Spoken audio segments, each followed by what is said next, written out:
Check mic check.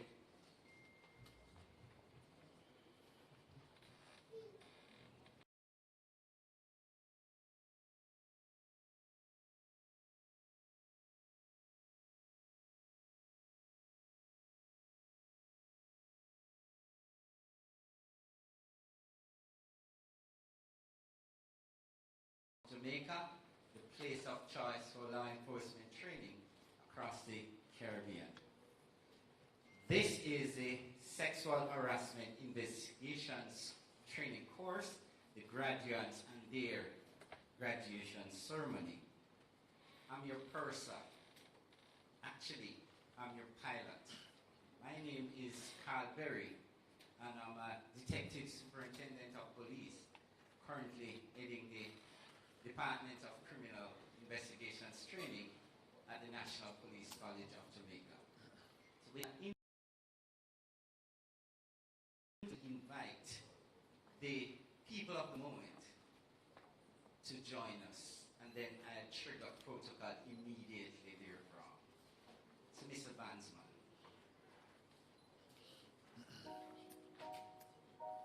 May I now invite the graduates to join us.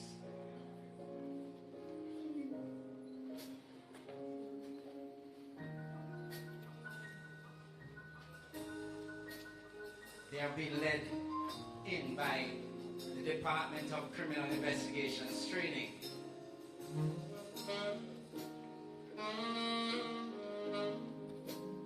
And as they slow march in,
great, there's a shift down to the back, and that's okay.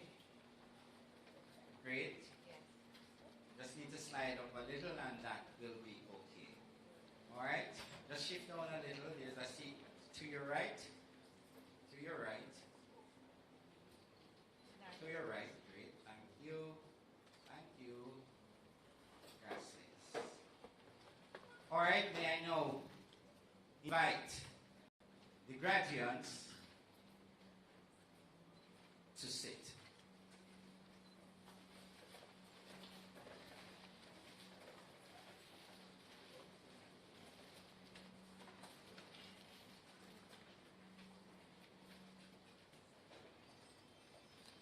Excellent.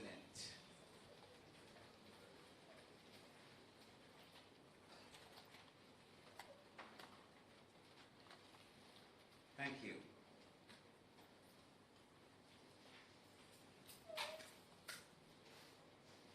Honorable Minister,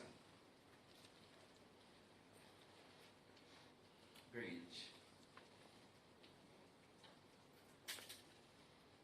Mr. Denzel Thorpe, Permanent Secretary, Mr. Dean Bernard, Permanent Secretary, Mr. Fitz Bailey, Deputy Commissioner of Police, Mr. Aaron Fletcher, Senior Superintendent of Police, SSP Marjorie Jones, SP Rory Martin, other senior members of the JCF, Miss Sharon Coburn. Let me use the opportunity to thank you all while I place the protocol where it should rest. Honorable Minister of Culture, Gender, Entertainment and Sports, I'm thanking you for taking the time out to visit on us, National Police College of Jamaica, as well as your team. May I now point myself to the audience. I hope, and because I'm the chair, I can twist protocol a little and hopefully I'll get away with it. Please pray for me. I need it. Specially invited guests, well-wishers, people of the cohort of trainees in the Jamaica Constabulary Force, the media in all forms, the members of the Department of Criminal Investigations Training. May I just ask you to stand and take a bow?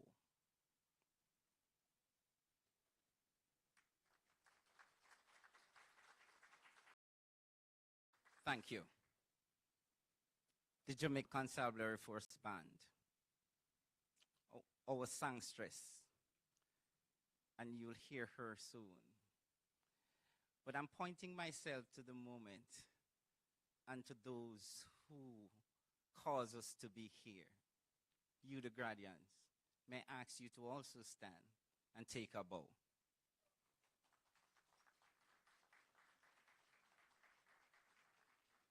Thank you.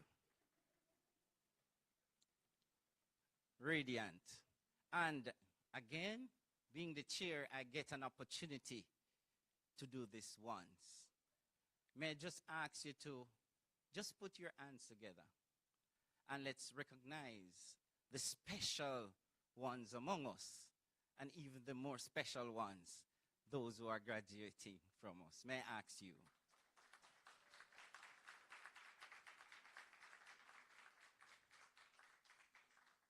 Leadership through investment. Pivot for purposeful positioning. That's the theme of this graduation. And I'm here, I want to first recognize the fact that our acting assistant commissioner in charge of training, Mr. Merrick Watson, is unable to attend because he's otherwise treating with some urgent matters. I know too that the commissioner had to treat with some other matters, so extended apologies on their behalf. It's the graduation ceremony, and it's the reason that why are we here. So, Honorable Minister Grange, and with the fact that I've read out the protocol list, today is a very special day. It's special because it marks a pivotal period in the life of not only the cohort who graduated, but Jamaica as a whole. But before I delve deeper into the program, I want you to just recognize and help me first to have Corporal Patrick Cole. Sir, I want you to bring prayers. So in reverence, I urge you to allow Corporal Cole, to take us there. Sir. Thank you, Mr. Berry. Morning, everyone. I invite you to stand with me as we invite God's presence among us. God, our Heavenly Father, we give you thanks for this day you have given to us. Thank you, Lord, that you have awakened us up in our right minds and allowed us to be here, and we give you thanks for journeying mercies to be here. We acknowledge your presence among us, that indeed you are a God that is not far removed from our situation. But Lord, you are interested in every single aspect of our lives. We give you thanks, Heavenly Father, for the graduates who have availed themselves for this sexual harassment investigation training course. Thank you for the leadership and the management, the facilitators of DCIT, which facilitated their training. And I ask, oh God, that you will endow them and bless them by the power of your Holy Spirit as they go forth, Lord, to make a difference in the lives of your people. Grant us the awareness, O Lord, of the many different persons who are affected by sexual harassment and any other forms of violence, that indeed we will move by you to take action and to take a stand to eliminate and alleviate these things from our lands. So as we go through these proceedings today, I pray, O God, that you will give us clarity of thought, and that indeed, O God, your continued blessing, your grace, and your mercy will continue to attend to us as we say thanks to you in Jesus' holy name. Amen.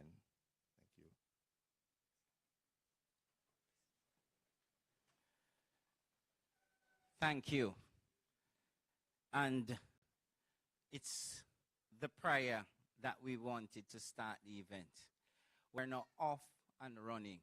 Let me apologize because Mr. Cole has to rush out because there's a member of the JCF who needs some support and is tasked to treat with that.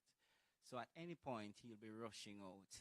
He actually told me that having looked at the program, having looked in the audience, if only he could skip that one.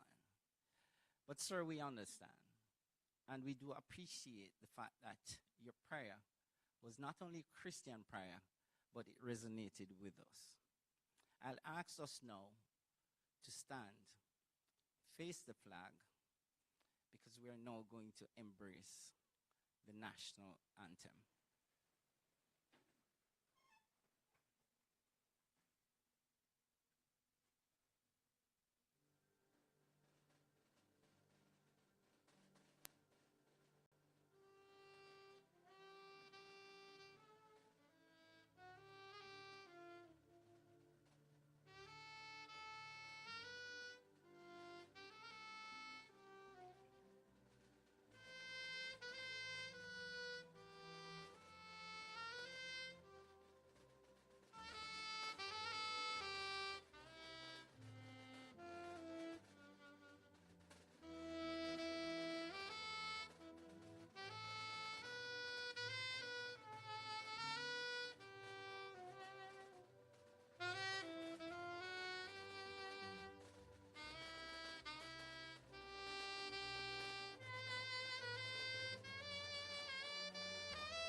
You may be seated. There's no better band in the Caribbean. Let's actually do the honors. So, in short, especially for those who are visiting on us for the very first time, I am a police officer. I am a proud police officer. Yes. So, you may have in your possession a program, a flyer. We are going to scrupulously follow this program until the chairmanship in me decides to swing it one way or the next, because it's the only time in my career when the boss is in the room and I get to hold him up a little. I know he didn't hear. But thank you again, sir. All right, so the welcome was extended, and again, I'll just extend another warm welcome to you. This is the place where we birth the best. We birth the best. Well, once you come to the National Police College of Jamaica, you're transformed. And if you doubt me, when we reach the reflection, you'll definitely hear from the cohort who came to us as civilians and left wearing black and white. Now, if you're wondering why black and white, it's a significant color because that's what the CIB has embraced. That's the Criminal Investigations Branch. And our boss is here, Deputy Commissioner of Police, Mr. Fitzbailey.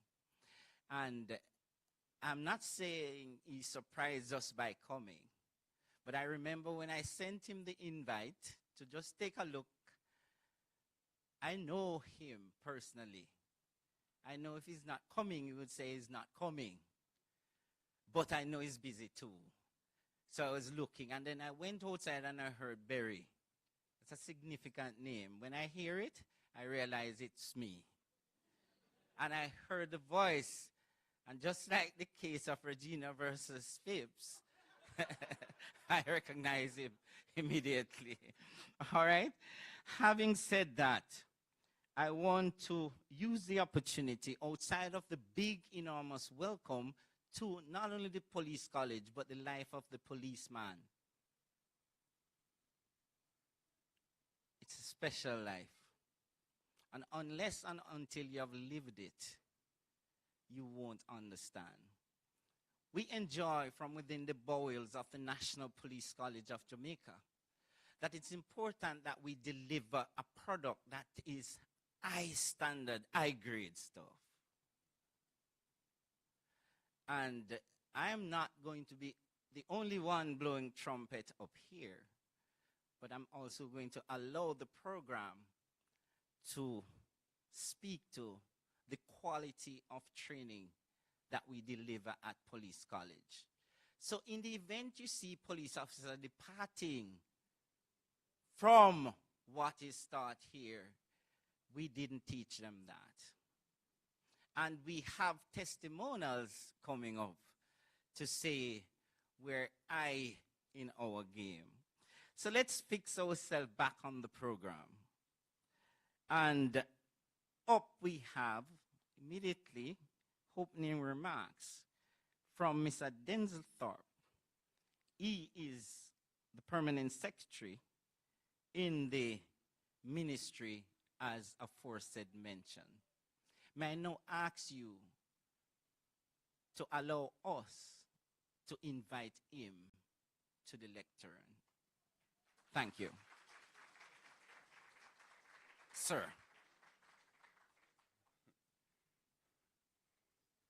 Thank you, Mr. Chairman. Superintendent, is it superintendent? Detective Superintendent Carl Berry. You do the MC thing for money as well? Work in progress. Well, oh, I guess you're not going to talk, so you take other things for money while you are here. You were so brave in saying that you want to hold up. Oh, you know, say that, me I say. Hold up the deputy commissioner for a little while. And I was wondering if you were thinking about the fact that he might lock you up for a little while. With the protocols having been so well established, please permit me then just to say good morning to everyone, especially my minister, the Honorable Olivia Grange, Deputy Commissioner of Police, I have it written down here somewhere, Mr. Fitz Bailey, other members of the force who are present, lecturers and staff from the National Police College of Jamaica, graduates, distinguished guests, ladies and gentlemen, specially invited guests, including the media. You know, they always have a saying that if a tree falls in the forest and no one hears it, did it really fall?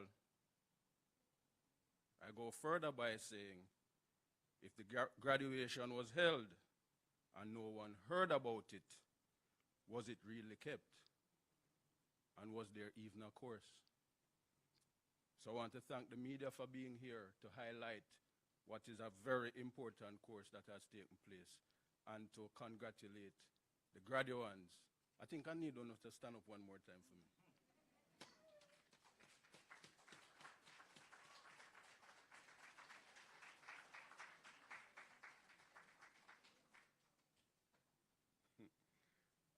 Okay, I will tell you what one of them said to me this morning. I said, why good this morning, man? She said she made it full time.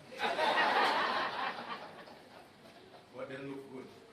And they look good not just because of how they always look good, but because they know that they have been empowered by this course. Thank you. It is my esteemed pleasure to extend to you all a very warm welcome on behalf of the Ministry of Culture, Gender, Entertainment and Sport to this, the hallmark graduation for the Investigative Level 1 Sexual Harassment Training course for 2024, undertaken by the Ministry of Culture, Gender, Entertainment and Sport through the learned team at the Department of Criminal Investigation Training at the National Police College of Jamaica. Ms. Sharon Coburn Robinson, who is the head of the Bureau, she has a thing for Ms. Rob? They have a thing for, so beside Department of Criminal Investigation, she put in brackets, BCIT. Yeah, so she has a thing for acronyms, she don't leave them out. You know, it is an extra special welcome that I want to give to my minister, the Honorable Olivia Grange, OJ, CD, MP.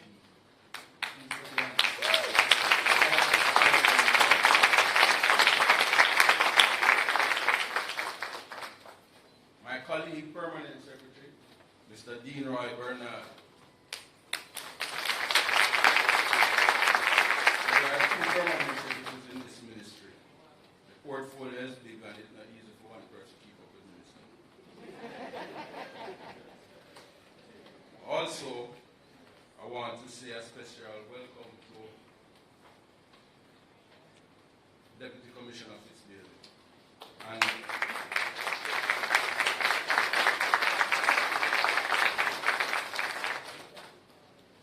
And our pilot,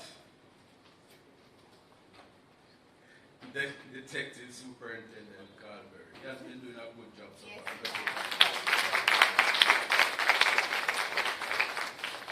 Because we say we won't talk, that he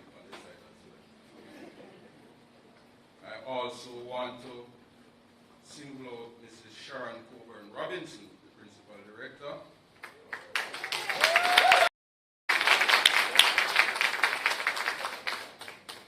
And everywhere you go in the government, you hear a supervisor. A warm round of applause. So you know that she's well loved.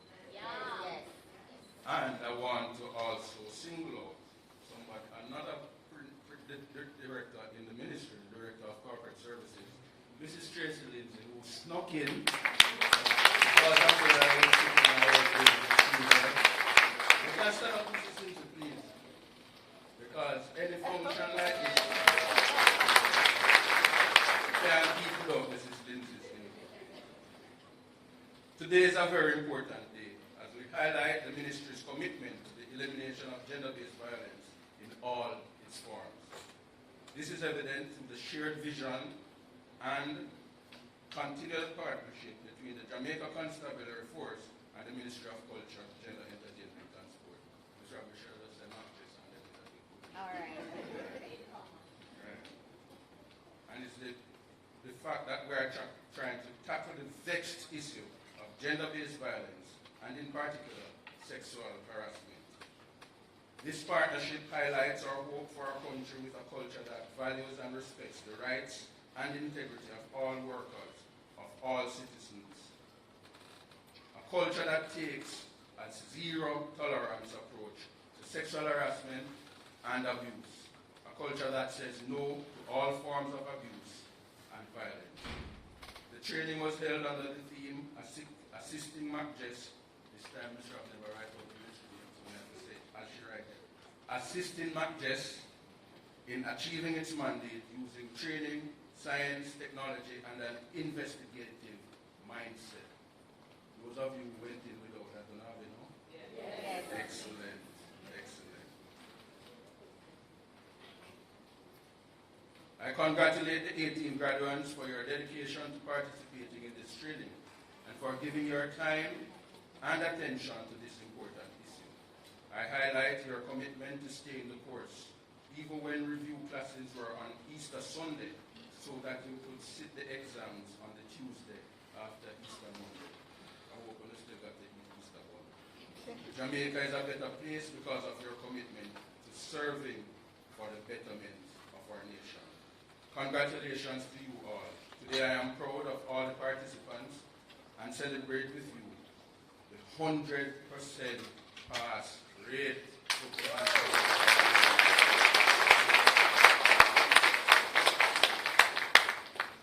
Special thanks to the BCIT team for their innovation, commitment to serve, and the robust delivery of the investigative level sexual harassment training course. Best wishes to you graduates and to everyone. We who like you are committed to making Jamaica a better place. Before I go, I must also say big respects to the band that has been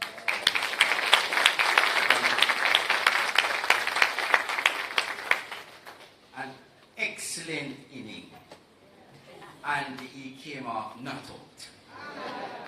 So it seems like we're on to great things. Sir, we appreciate the great words said, especially when you linked Team Decent to Team MacJess. Trust me, a special team that will be a forever team. Because it's impossible.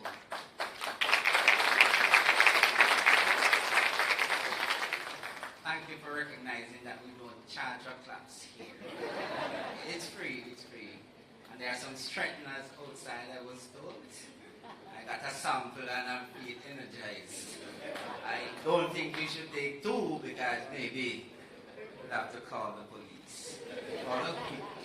Alright, so I'll continue to walk the agenda / the timetable.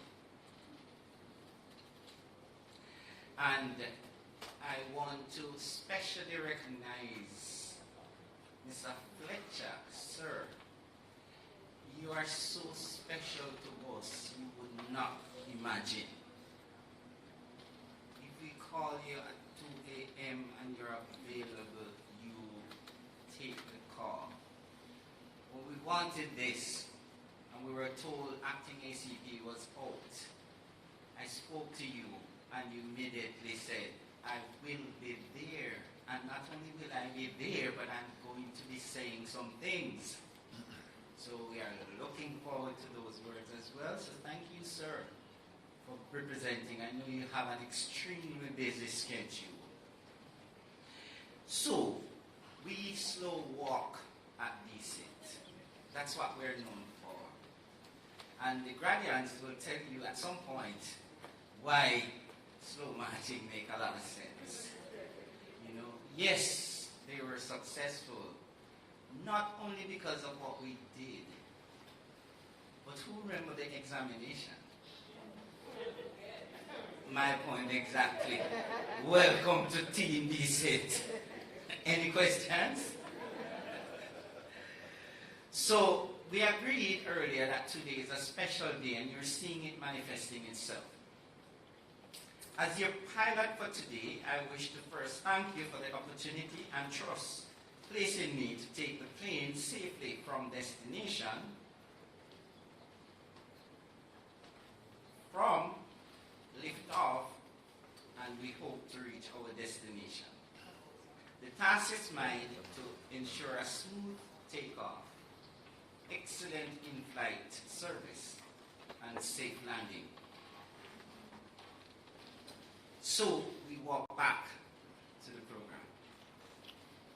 Up next, we have remarks coming from our Senior Superintendent of Police, who is now going to speak instead of the Assistant Commissioner of Police in charge of training.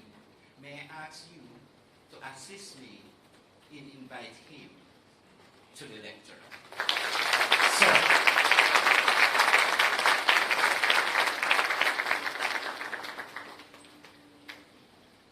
Thank you, Mr. Chair. I will proceed in bringing my remark, but I will pay attention to one of two phrases that you use. And I'll stick to the latter, the use of the term timetable. While I'll pay deep regard to time. Mr. Chairman, Honorable Minister Grange, Minister of Gender, Culture, Entertainment and Sport, our Deputy Commissioner, Mr. Fitz-Bailey,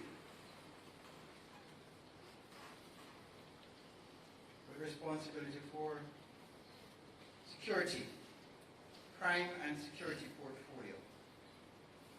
And in my attendance to the phrase I spoke to time, I will seek the chairman's permission to say all of the protocols observed.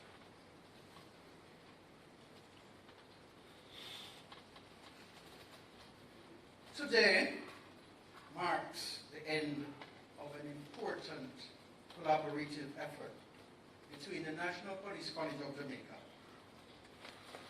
through the Department of Criminal Investigations Training, and the Ministry of Culture, Gender, Entertainment and Sports, Bureau of Gender Affairs. And I am indeed honored to have been offered the privilege to stand before you here today to share these opening remarks. Today marks a significant day as it represents the culmination of what was a dream that escalated quickly into a thought and then into actionable items, leading to this incredible destination that we are at today. The reports indicate that this inaugural Special Investigative Training course was a success and marks a line in the sand from which we can and we will pivot forward.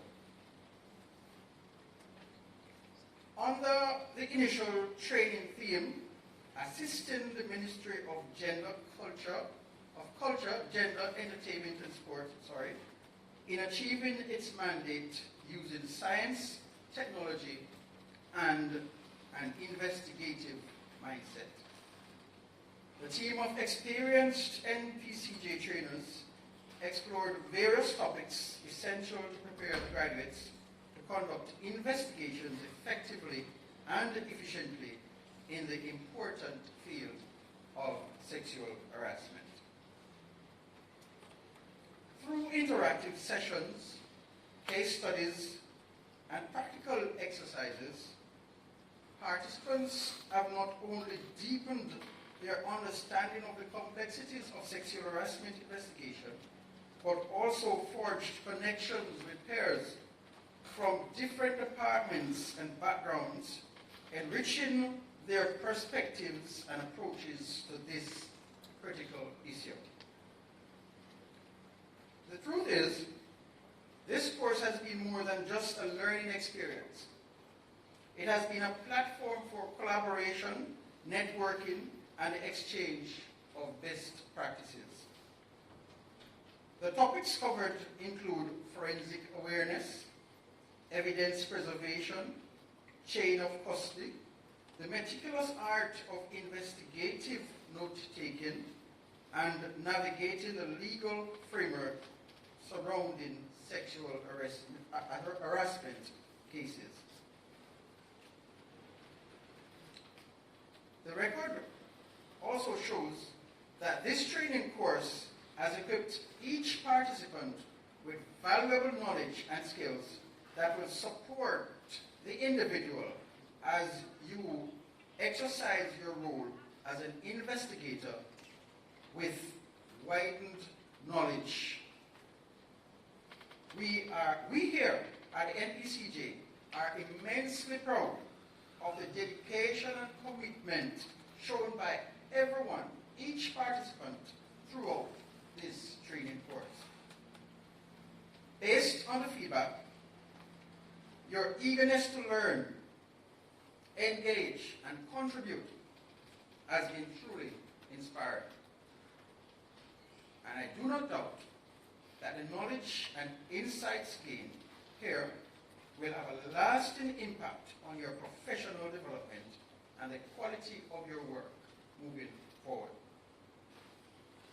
I would like to express my sincere gratitude to Mr. Berry and his team at the Department of Criminal Investigation Training, the Ministry of Culture, Gender, Entertainment, and Sport, to the Bureau of Gender Affairs for your unwavering support and collaboration in making this training course a success. Your commitment to promoting effective investigative practices in cases of sexual harassment is commendable and must be applauded. To the trainers, experts, and facilitators who have shared your experience, your expertise, and given guidance throughout this training course, thank you for your dedication and commitment to empowering the participants with the knowledge and skills needed to conduct thorough, effective sexual harassment investigations. Your passion for this very important exercise was evidenced and is evidenced by the results we are seeing today. We are grateful for your impact, for the impact you have made on each participant.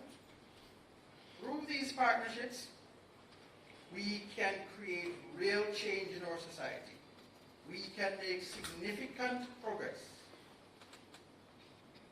in promoting effective criminal investigations surrounding sexual harassment.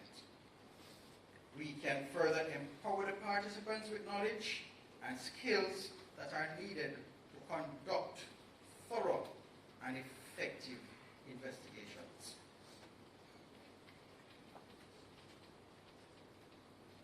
As we conclude, I urge each beneficiary, each graduate, carry forward the lessons learned, here at NPCJ. Apply them in your roles as sexual harassment investigators, as agents of change, as advocates for justice and protectors of the vulnerable. The work of investigating sexual harassment is not easy. Still, it is vital, it is critical to ensure accountability, uphold the rule of law, and to safeguard the rights and dignity of all in our society.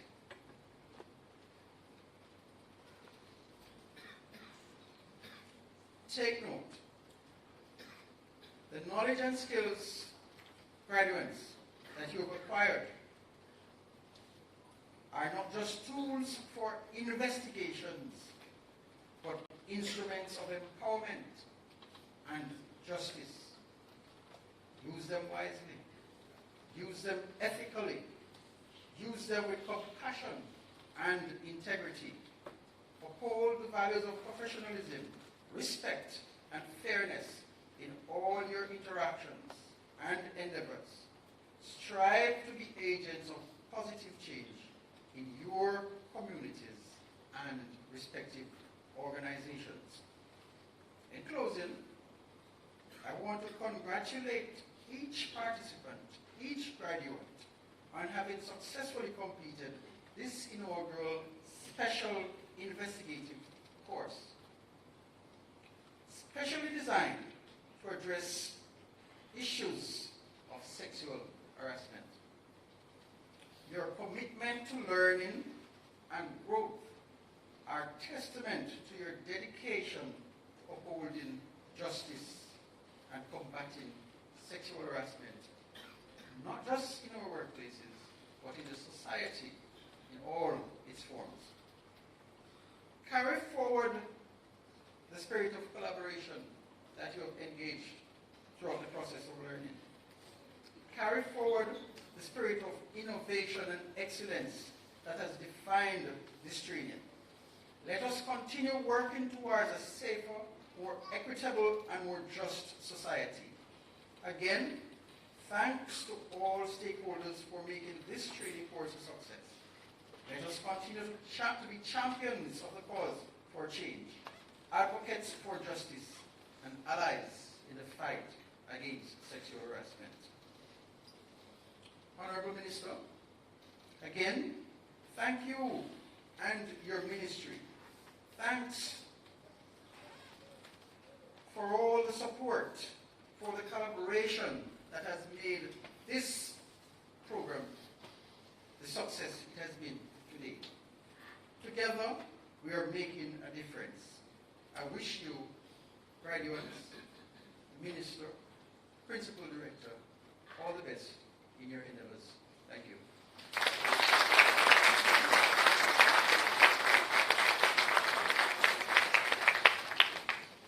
I thank you too, sir, but I think we need to give a clap for the Assistant Commissioner Acting who couldn't be here but sent quality work.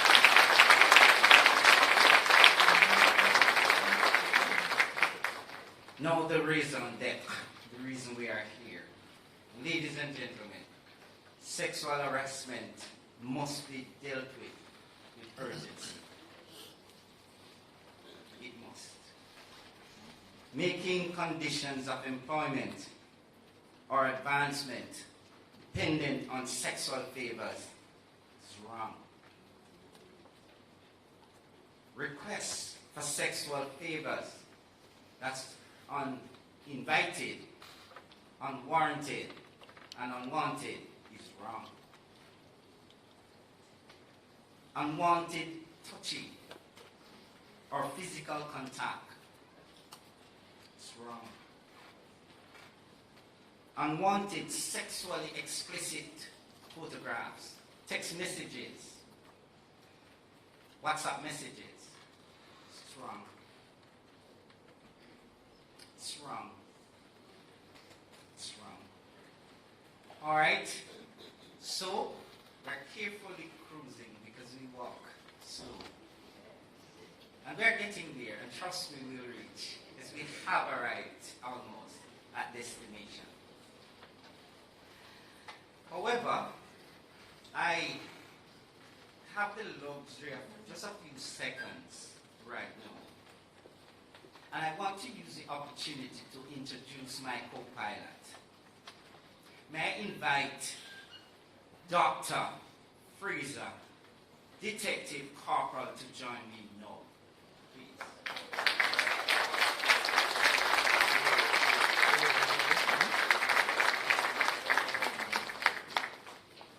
I want you to just keep the class going.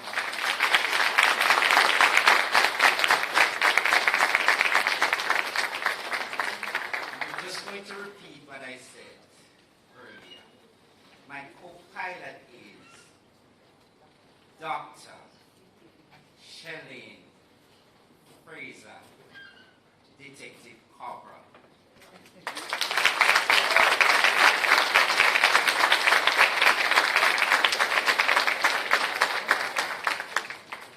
Now I'm saying that because the Deputy Commissioner of Police is in the house. Yes. And guess what? When Dr. Fraser came to me, she said, "Sir, I wanted to do something else." I interviewed her on the spot, and I said, "Please, don't leave. Let me get a call to CID HQ." And the rest is history. She came. She studied. And she conquered. It's a terminal degree. She's a doctor. Let's do this for her. And Ms. Fraser, I couldn't miss the moment. Because what I'm interested in is succession planning as well.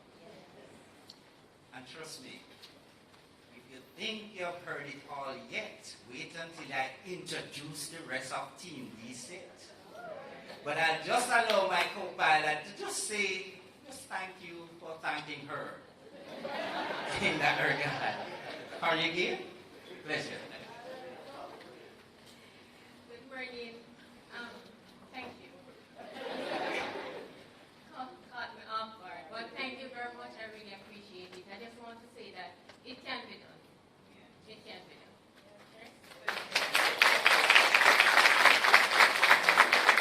Thank you. Thank you. The plane is in good hands. Team JCF is in good hands. And by extension, Jamaica will be the beneficiary. I beg you another clap, please.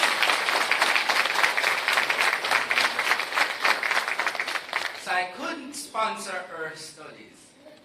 But what I did do was allow her to study. Fair enough? So I'm holding a piece of it. Thank you and congratulations again in that regard. All right? So I must wrestle myself away from making it a Team DC show. I'm back on the agenda. Indeed. So we have a cultural presentation. And there's a songstress in the room. I wonder if she is ready to treat me the way she treated us the last time. If yes, I wonder if she's ready to go. If not, she is. Is right here to help you up. And what we have done is slotted in some cultural presentation, just some short thing to just take the ship and the plane smoothly to destination. Thank God it's on the document you have. So we're safe, we're in safe hands. Who has queued up for her? Where's White? Sharp, where's White? Does she think she has queued up something?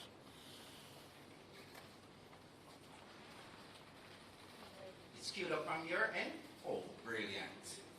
So, we are going to, because it's a best friend who I met recently.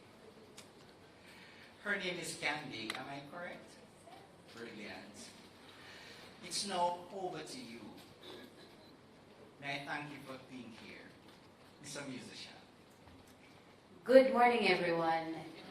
It's really great to be here. Hi, Minister Grange. Good to see you. And congratulations, graduates. Pat yourselves on the shoulders. You did well. You did well. Wanna make it? Yes. Take it from the top, please. Thank you.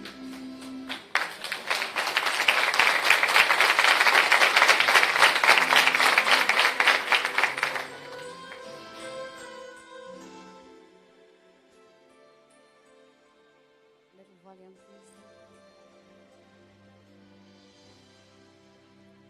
Each day I live, I want to be a day to give the best of me.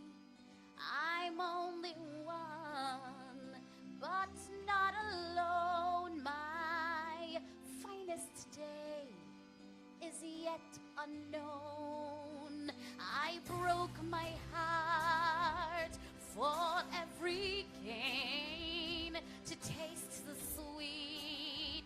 I face the pain. I rise and fall. Yet through it all, this much remains. I want one moment in time when I'm more than I thought I could be. When all of my dreams are a heartbeat away, and the answers are all up to me. Give me one moment in time when I'm racing with destiny.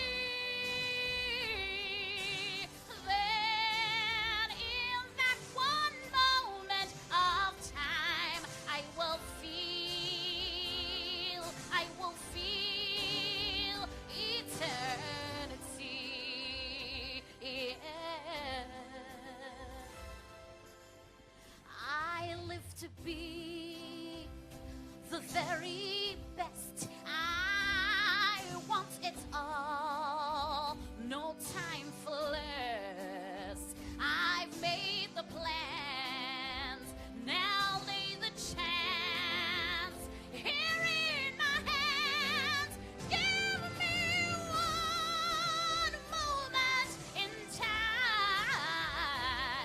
when I'm more than I thought I could be.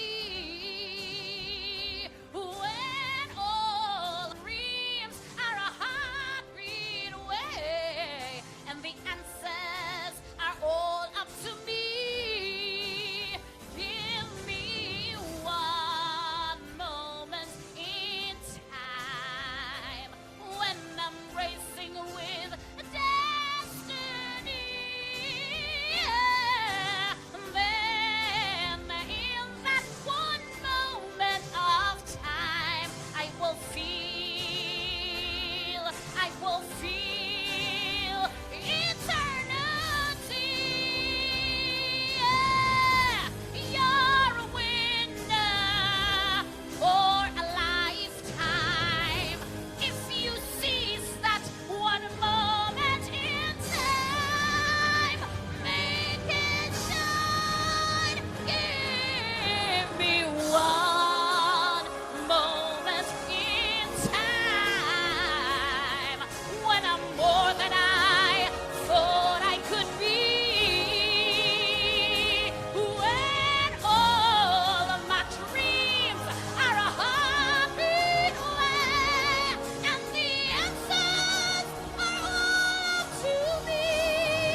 Thank you. God bless you all.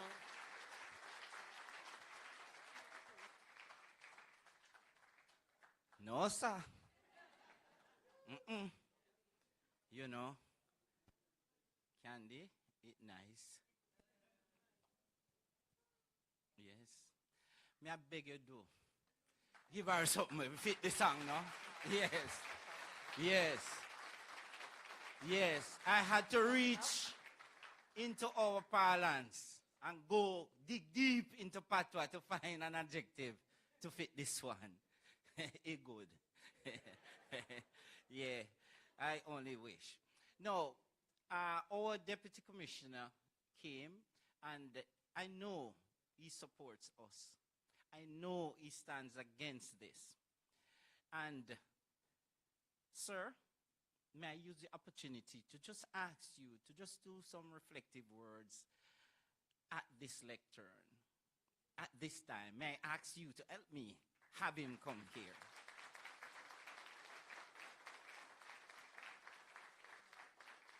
Indeed. And I'm glad you met Dr. Fraser, sir. Okay, Mr. Berry, I hear you loud and clear. Let me recognize our chairperson, Superintendent Carl Berry, Honorable Oliver Grange, Minister of Culture, Gender, Entertainment and Sport, Mr. Denzel Thorpe, Permanent Secretary, Ministry of Culture, Gender, Entertainment and Sport, Mr. Dean Bernard, Permanent Secretary, Minister of Culture, Gender and Sport, Ms. Sharon Coburn Robinson. I spoke with her just last week and I met her just today. Principal Director, Gender Affairs, Ministry of Culture, Gender, Entertainment and Sport. And I want to recognize Acting Assistant Commissioner of Police. Mr. SSP Fletcher, who is representing the Acting Assistant Commissioner of Police. And I also want to recognize everyone, especially the gradients who are here.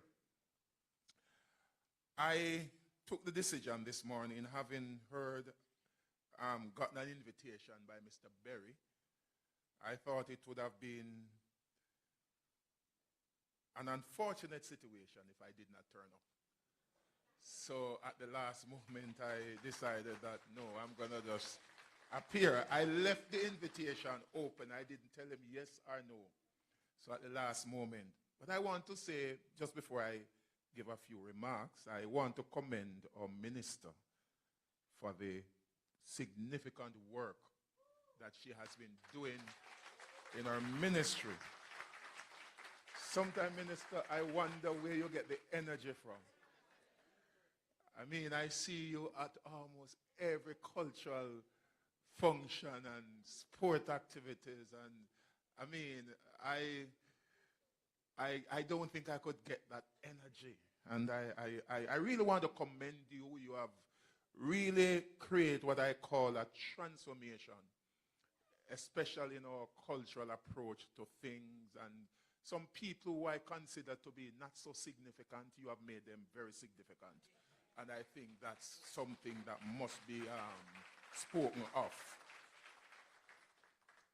So I want to just say that the Jamaica Constabulary Force is very, very serious about violence in any form, especially gender-based violence. And in our effort to reduce domestic violence, for example, we have partnered with several agencies and stakeholders, and we have established 11 domestic violence intervention centers. We believe as an organization that the rule of law must be maintained, and if we are a just society, we must do something to demonstrate that. And so, as an organization, we embrace the fact that sexual harassment in the workplace is a serious issue that can create hostile and uncomfortable environment for employees. I'm a preacher, so I don't love to read from notes. I love to talk from my head. All right? It can take many forms that create a hostile or intimidating work environment. And so it is important that companies have clear policies in place to prevent and address sexual harassment and to provide support for those who experience it. There is need for more, and as I said, companies to craft sexual harassment policies and begin the sensitization exercise so that the employees can have a clear understanding of what the policy is. The company policy must be clear and unambiguous. Sexual investigation, as you have done that course, is very sensitive, and it must be handled with sensitivity, confidentiality, and thoroughness. And so we believe that those persons who are selected, they must be specially selected, and people must be properly vetted, because this type of investigation is going to require boldness. And I'm talking about boldness. You have to sometimes have tunnel vision when you are doing that type of investigation. You have to, when I preach, I talk about the horses that came on a spark. And you put on that blinkers, or what you call the visors, and you focus on what you are doing. It is very important, because this is a reality. I work in a very large environment, a large workplace. I am not naive to the reality. And so it's about, creating a just society where people believe that there is justice for them, so that when you are deprived of your promotion and you are deprived of opportunities that you should have received, and because you decide not to yield to some pressure, you are punished for it. We need that type of individual who have the stomach and the strength of character to pursue those who believe that they're above the law. There's a nexus, in my view, between this type of investigation and doing anti-corruption investigation. Because sexual harassment in the workplace, in my view, is a form of corruption. And so if we have that level of corruption, it must be exposed. So I want to commend the team, I want to commend the ministry for embarking on this drive. Jamaica will be a better place. The citizens of Jamaica will be empowered. And so when you're at your workplace and you stand up for some things, you don't feel threatened by your boss. You don't feel that you are going to be intimidated, because there are mechanisms in place to treat with it. But as you went through this training, I want to say to you, the training alone is not good enough. You have to have the willpower, and within the workplace, you have to ensure that you have a strong leader who will ensure that what is taught by the people who are trained, they can implement it without fear of intimidation. So commendation to DCIT, commendation to the ministry, commendation to the partners, the participant who took the bold decision that I want to get trained. And the JCF stand ready to support you in your investigative process. We stand ready to guide you through the process. If you have a case that you need our support, we will provide that support to you to ensure that justice. Those of us who have children, we have children that work in the environment too. And just like how we don't want any of our family or relative or children to be in any way harassed or intimidated, we need to see people, not to say like Cain and Abel, Cain killed Abel. And when Cain killed Abel, he asked, am I my brother's keeper? We all are our brother's keeper. And irrespective of your sex, we must protect each other. And this is about the protection of each other. Thank you very much.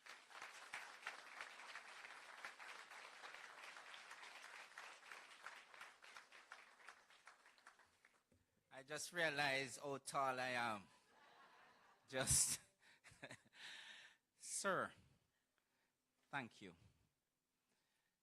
And just as he said, I was speaking to Superintendent Martin. And I mentioned to him that I remember sending the invite to the boss. I know him. He didn't say he's not coming. So I kept walking out. I told him I'm looking for the minister too. And that's true. But I was saying, I wonder if the boss, because the commissioner couldn't be here because he's at a joint select. And as a result, we are happy, sir. Thank you for being here.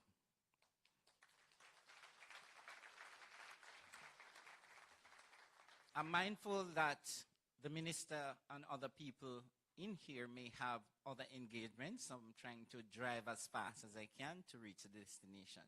I was at 550 miles per hour. I'm going up the tempo.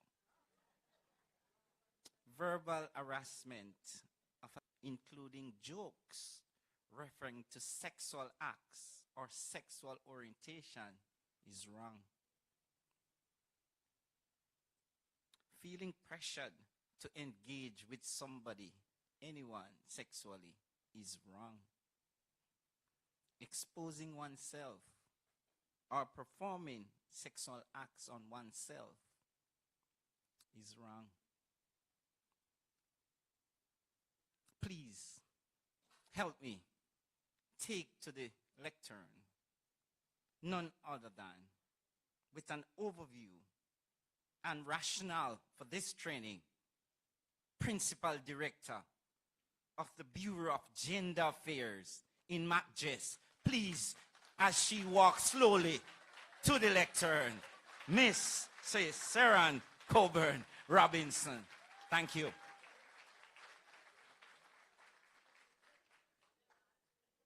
Thank you, SP. So I spoke with SP earlier, and he gave me permission to not go through the list based on the fact that we have a time issue.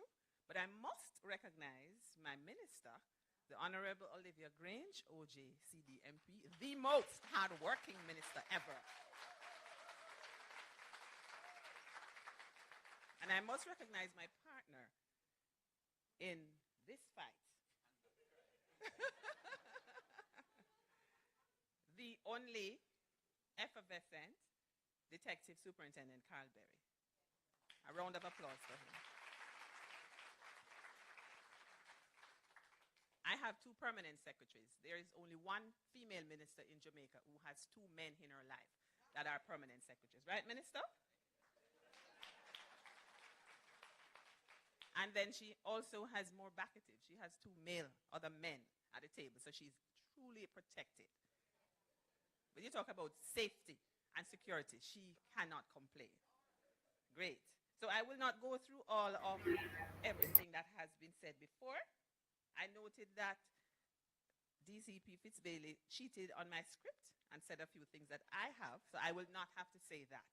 But I must recognize my 18 valued team members. Elegant,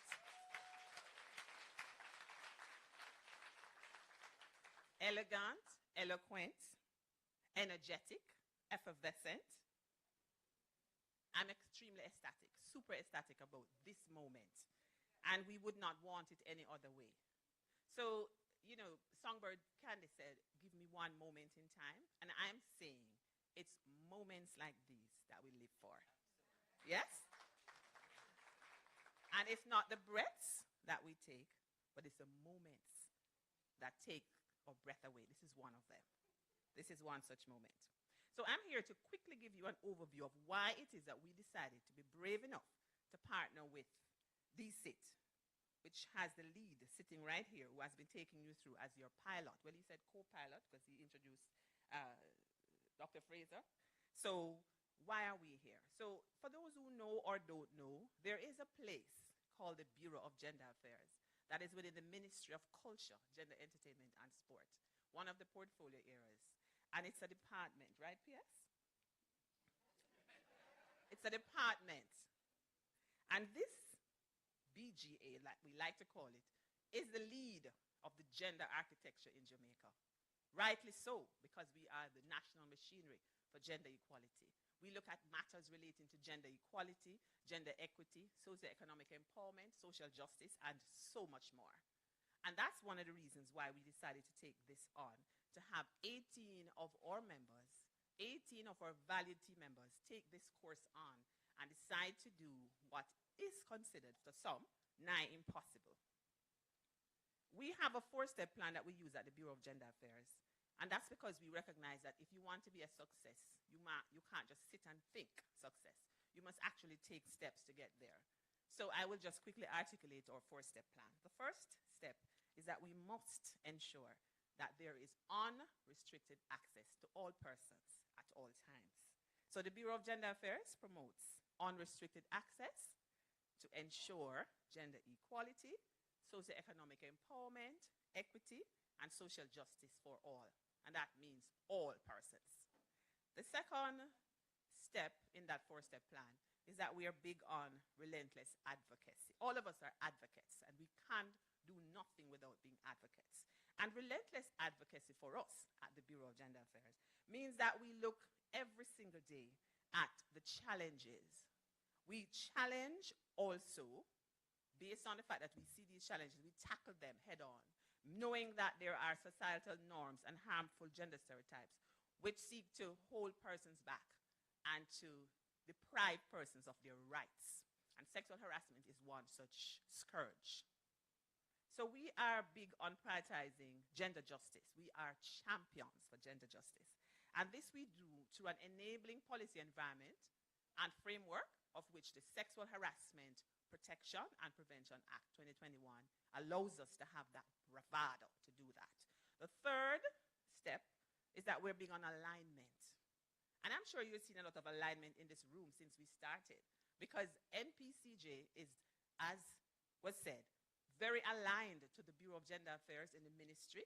And so we worked as a very seamless team, just having the coordination taking place so that the 18 members all came out successful. We've never had a case where 18 persons from one organization is doing a training for 5 days. And that spanned 8 units. I can just quickly share the 8 units with you. So, of course, the Sexual Harassment Investigation Unit, that's a given, because that's where most of the action is taking place. In fact, the Sexual Harassment Investigation Unit is a focal point for all of this training that is happening, but it's just 4 members. And so we could not have 4 persons alone do the training. So we spanned it across the 8 sections that we have. So we had Sexual Harassment Investigation Unit accompanied by the Policy and Research Unit, the Community Liaison Unit, the Gender-Based Violence Helpline Unit, the National Shelter Unit, the Administration Unit, the Project Unit, the Male Empowerment Unit, and just about anybody else who really thought that they wanted to be a part of this. They could be getting the information in the group. We also extended it to persons like myself.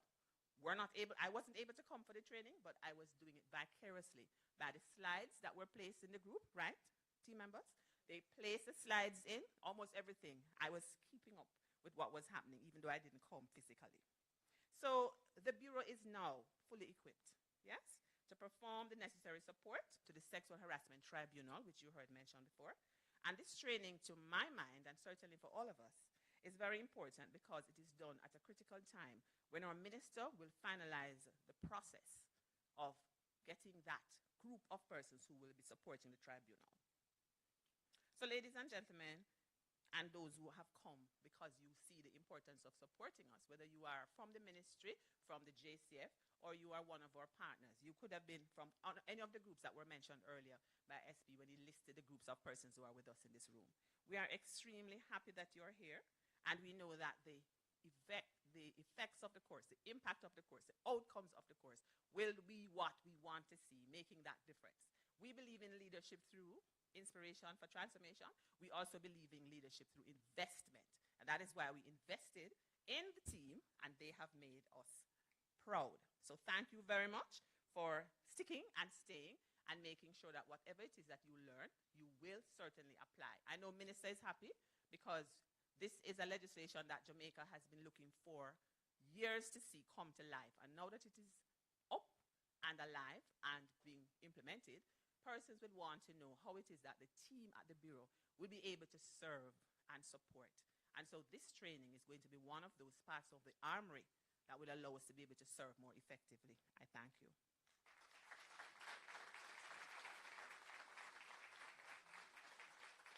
No, that's a wow moment. So just keep them rolling, you know? Indeed. Great. We have actually lifted the throttle, and we're rolling now at 650 miles per hour. We're getting there because we don't want to miss the minister's speech, not for 1 minute. However, I must do this. May I invite Detective Sergeant Sharp and Detective Sergeant Williams to stand.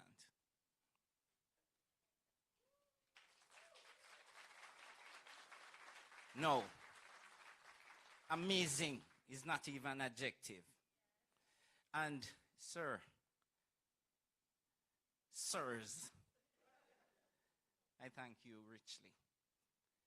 I remember when we had this project, we had so many other things to do, but we had to do this because the sexual harassment bill needed this to be functioning. We spoke, Mrs. Coburn Robinson and I said, Sharp, take this one. Miss Williams came to us, and I remember yesterday, and I have to say this, it's just a second more. Yesterday, or the night before, we were in Montego Bay, and there was a document that was necessary to be signed for this to work. And I said, Sharp, we can't leave Montego Bay because of what we have. How are we going to do this? And Sharp, in just a minute or two, said to me that Miss Williams is on way to Montego Bay. I said, you get traveling? No. And she reached Montego Bay and reached back up with her little young one at 2 a.m. These are what JSF need. So I thank you, sirs. Indeed, you may say it. And you'll gradually get to feel the other members, because I'm just dropping it in here or there. Because wait until you see our 2 district constables. Indeed. And then I'll tell you what they have done to make the show go on. But we must go back here. It's for me now to invite the people who, because we were just making cakes, we were just making porridge. We actually had a lot of things made. But remember, the proof of any cooking, of the pudding, remains and rests with those who will partake in it. Let's now hear from the people who came, the representatives, to do that reflection, an inflection point, no doubt, none other than from the Bureau of Gender Affairs at MACGES. And guess what? They came. They saw the exam. And they got an A+, both of them. Let's invite now, and please keep the claps coming, Mrs. Alan Marsh, Mrs. Graham Barnes, please.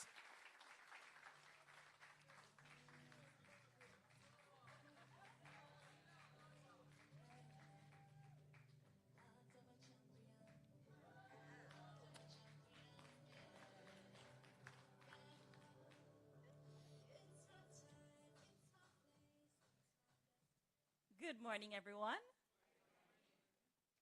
Forrest Gump in Forrest Gump said in a movie with similar title, life is like a box of chocolate. You never know what you're gonna get. Indeed.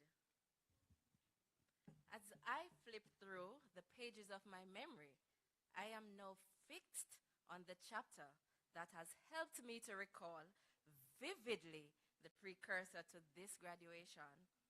It was like any other day that I was summoned to meet with our principal director, Mrs. Sharon Coburn Robinson.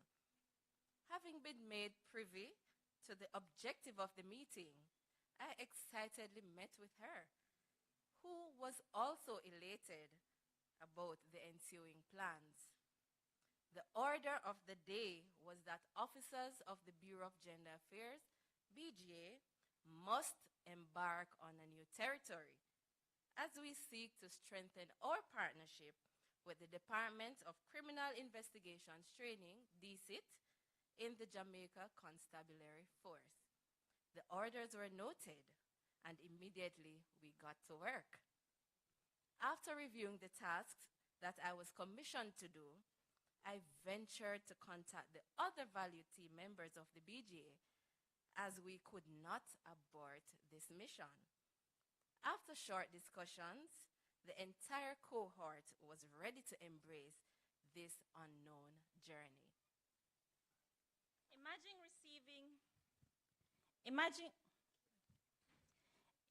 receiving an email from a superintendent of police indicating that you have unconditional acceptance to participate in an investigative training course. My jaw literally dropped, as like many of us. We felt as it was just another training course, but this acceptance letter gave it a whole new level. It gave it a new meaning, and it signaled that things just got serious. This was a big deal. We are big deals, no small fries. So, on Monday, March 25, 2024, the 18-member cohort journeyed to the National Police College of Jamaica to be trained by the DCIT team. Unbeknownst to us, we were getting ready for a very intensive yet exciting journey. Like new recruits, we showed up ready to be trained. Thankfully, we never had to do physical training. However, our minds were already stretched because of the assignment we received. And can you believe, even before we arrived on the campus? As the time progressed, we settled in and we adjusted to the new environment. The intensive training called for us to be very tactical as we positioned ourselves to submerge in the lectures so that we could be triumphant in the end.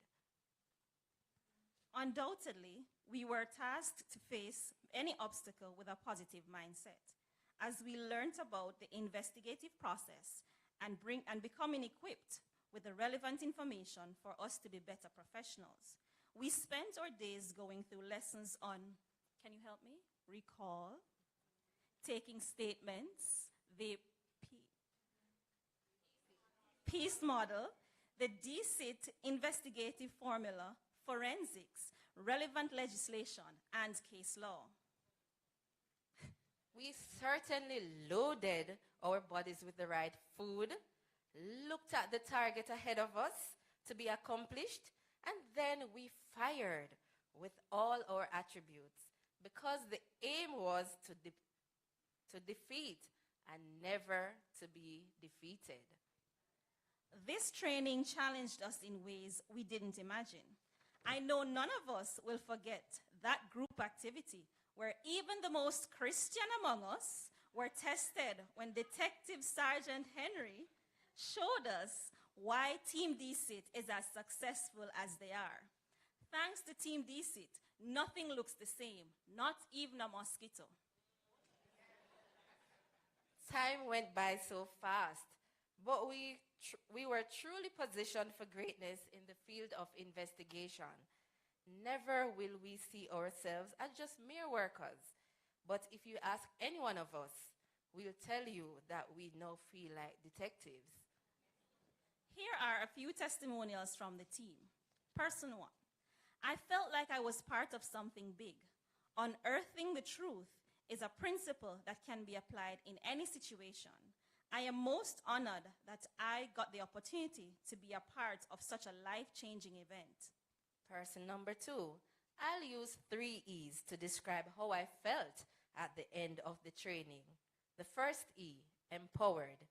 Having gained new knowledge that can be applied practically to assist with improved execution of job-related duties. 2, ecstatic. To learn even more about the investigation process. 3, encouraged.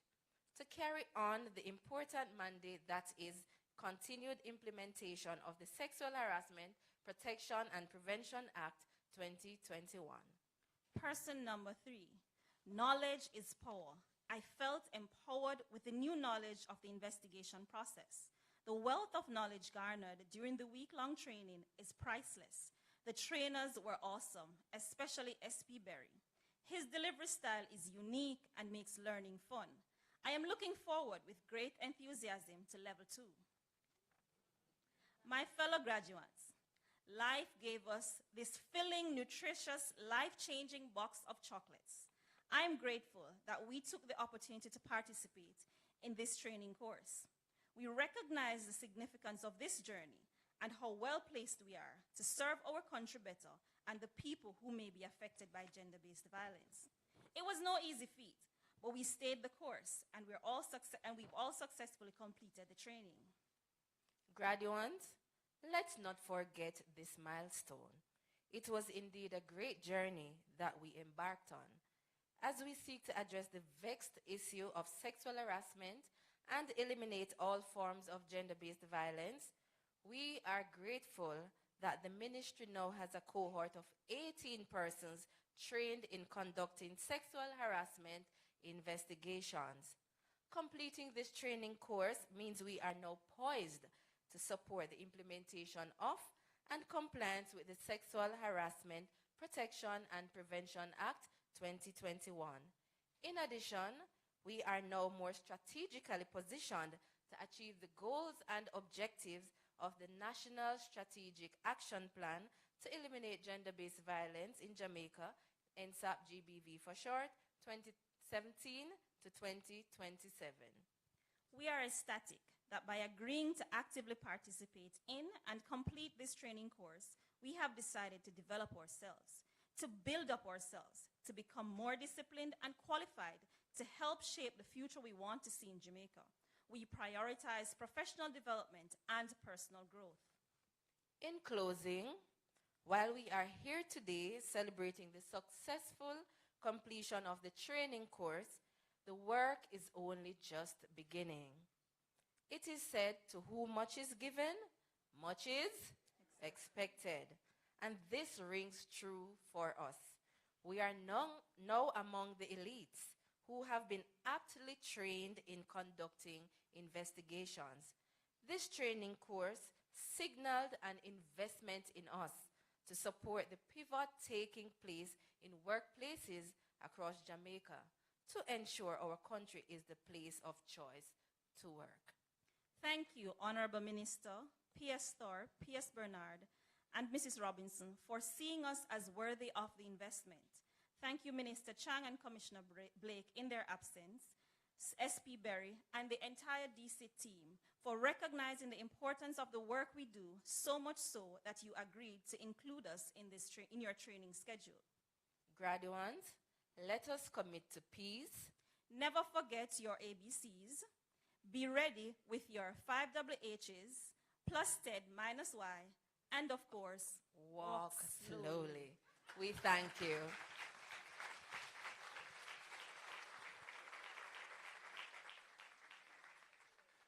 Keep the hand claps, please.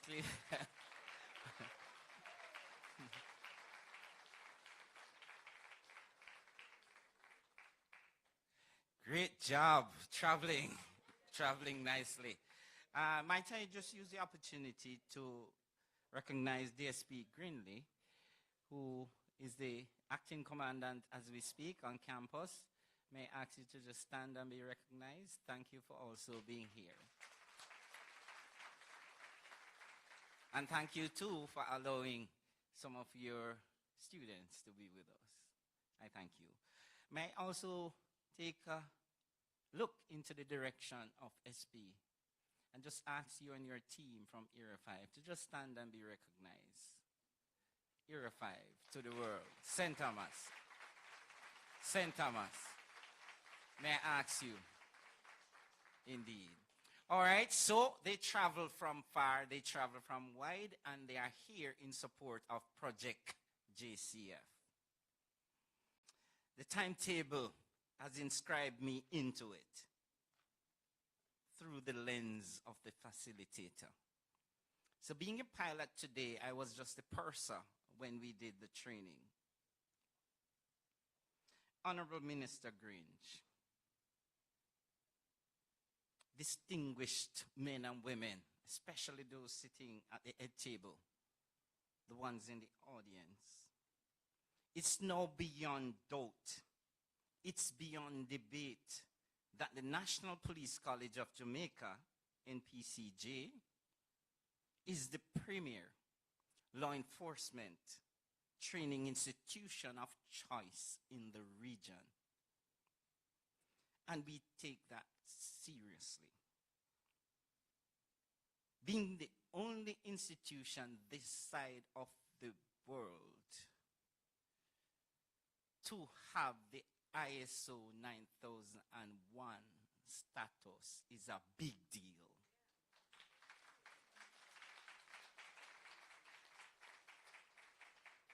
I want to remind, because I've started my presentation, I wanted to remind all of us that the Department of Criminal Investigations training has not been bettered, and we are not allowing ourselves to be bettered across the region as the department that trains criminal investigators, irrespective of where they may be. Now, what is true and why we decided to do this training? It came from a dream initially, then a thought, and then we had that cross moment here in February. It was at the conference on domestic violence that I met Mrs. Coburn Robinson. And just prior to getting some fermented grape juice, she asked, would we be able to entertain a discussion to train the newly appointed sexual harassment investigators? The answer was quick. It was yes. But we knew it wasn't going to be budget neutral. So we knew that heavy reliance had to come from the permanent secretaries and to the minister. And being praying people, because we at DCIT, we believe in prayers, they work. We enjoined our prayers with the BGA team. And guess what? We are at this moment. It is special. So I'm here on behalf of the developers and facilitators of this bespoke special investigation training course designed to treat with sexual harassment matters and others. Because when we comb through the legislation, and I recall Sharp came to me and said, sir, this is not just an administrative law. I told him I knew, but he said, sir, it's not an administrative law. I say, send me proof. He WhatsApped me something. And I say, whoa. Because I didn't know, but I know, thank God, that matters treating and concerning sexual harassment could end up in the circuit court. What does that mean? It means that for every statement that's written, for every piece of exhibit that's collected, there's a possibility that a tribunal of law and possible fact may have to intervene, which means, by extension, that those who are investigating this issue can't just investigate it as if it were an administrative process, but must be mindful that there exists a possibility somewhere where matters might just move from you just wanting to approach a respondent to a case where other legal minds, heavy legal minds, may have to say a thing or two on it. As a result, we taught them. And we want to leave the adjective teaching them well for them to say. But we expose them to interviewing techniques. We introduce them to statement writing. We introduce them to report writing, because no matter how good you are as an investigator, if you are unable to produce your findings in such a way that others can make sense of it, you have wasted your time, our time, and possibly, I won't say whose time. So we engaged from the dream. We engaged, and look what we have. So from the discussion that moved rapidly to tacit agreement between the two groups, Bureau of Gender Affairs and DSIT, we quickly designed a course because we knew that they were not police officers. So we didn't teach them how to do arrests, for example. We didn't bother to take them on the range to show them how to shoot. Even though I was told that, because when we evaluated the course, we saw a little segment that says, because during the course, they were at the range and a few explosions went off. And they were saying, when are we going down there? The DCP is here, we'll talk. Get it? Good. So what we did, we had to decide initially what it is that the Bureau wanted. We had to decide whether we had the capacity to deliver what they wanted. And we also had to decide whether we had the time to deliver, because we have a cram schedule, a small team, and we have never stopped training. When others, other universities, other academies, other colleges stop training, for example, during summer. Last summer, sir, we did 19 courses. So when others were vacationing on the beach, maybe South Beach, Team DSIT was offering courses night, days, middle days. Even on Easter, we had a rap session, and it saved some people from intake of sugar.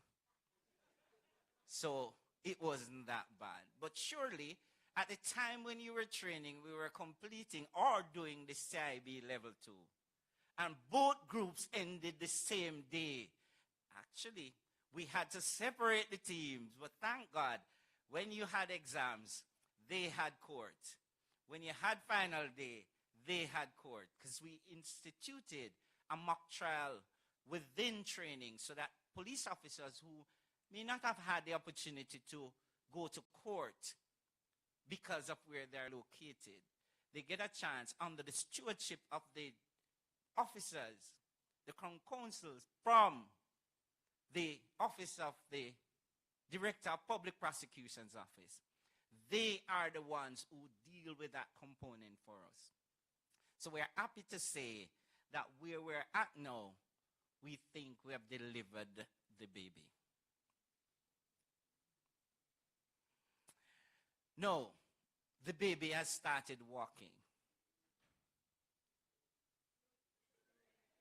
And that's why they're walking slowly for now. But based on what we think they have done, and successfully so, because, and for ANCLAPS now, you're the first civilian groups who we took in that had 100% success rate.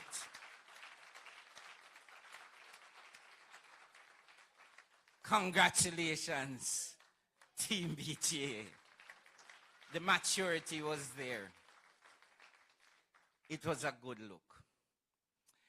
No, because I have the window, the time to do this, because I'm chair, I am going to just park the bus for a minute.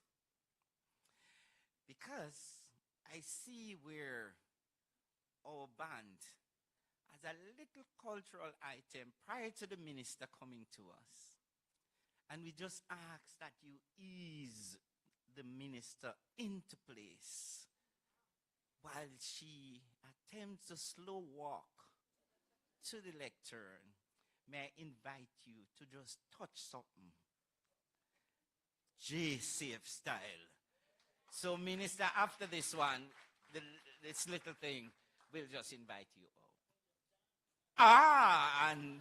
And it might become the party we were looking for. I was told fermented grape juice is on way. Okay, over to you, sir. Blessings. Afternoon, everyone.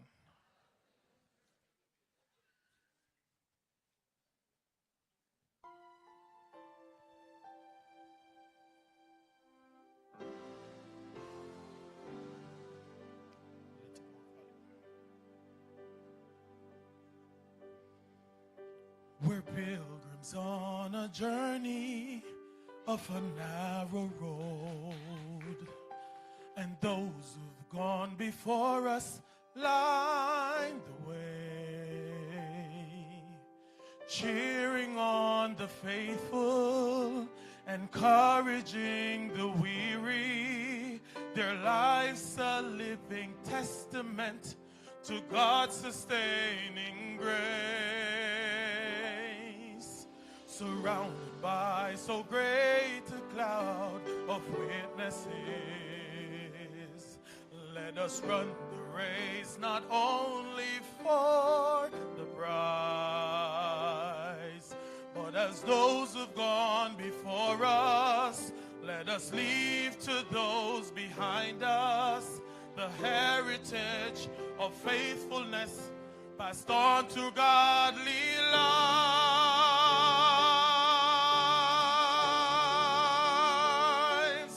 Oh, may all who come behind us find us faithful.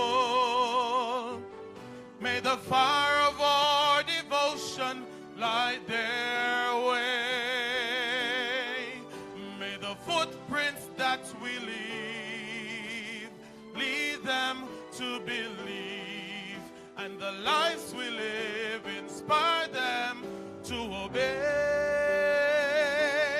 Oh, may all who come behind us find us faithful.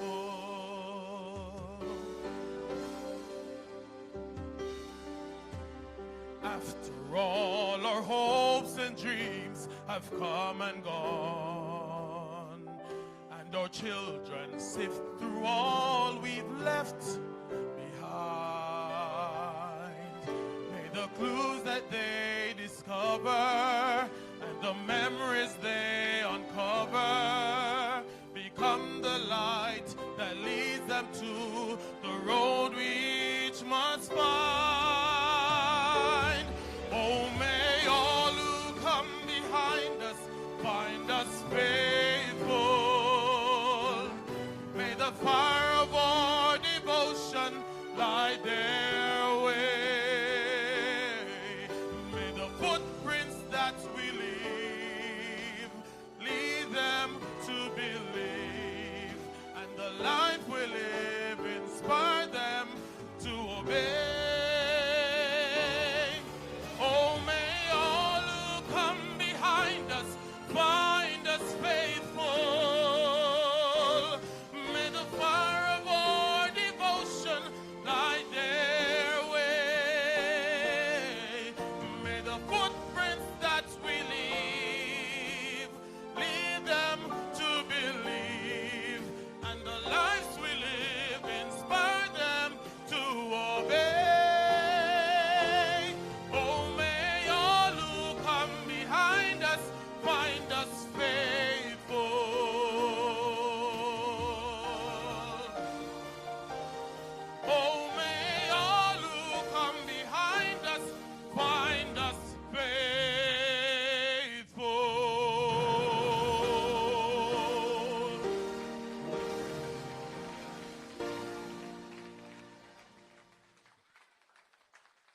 Absolutely brilliant. Thank you. You may be seated. Who say police now got talent? Thank you, Corporal Patterson from Peastead. Now, please help me make welcome Honorable Minister. Thank you so much. I thoroughly enjoy that. You know, I want to use the opportunity to say that I'm part of OMI's management team, and as you know, OMI was a member of the JCF. And so I want to ask Corporal Patterson if he already has a manager. But I thoroughly enjoy that. Fantastic voice. Please give him another big round of applause. And while we're doing that, I don't know if members of the JCF band were among those who went to the Bahamas. And I provided a little something towards your trip. Right?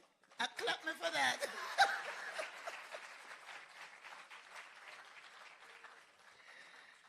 And of course, while I'm doing all of that, I just want to ask you again to give Candy Isaacs a big round of applause.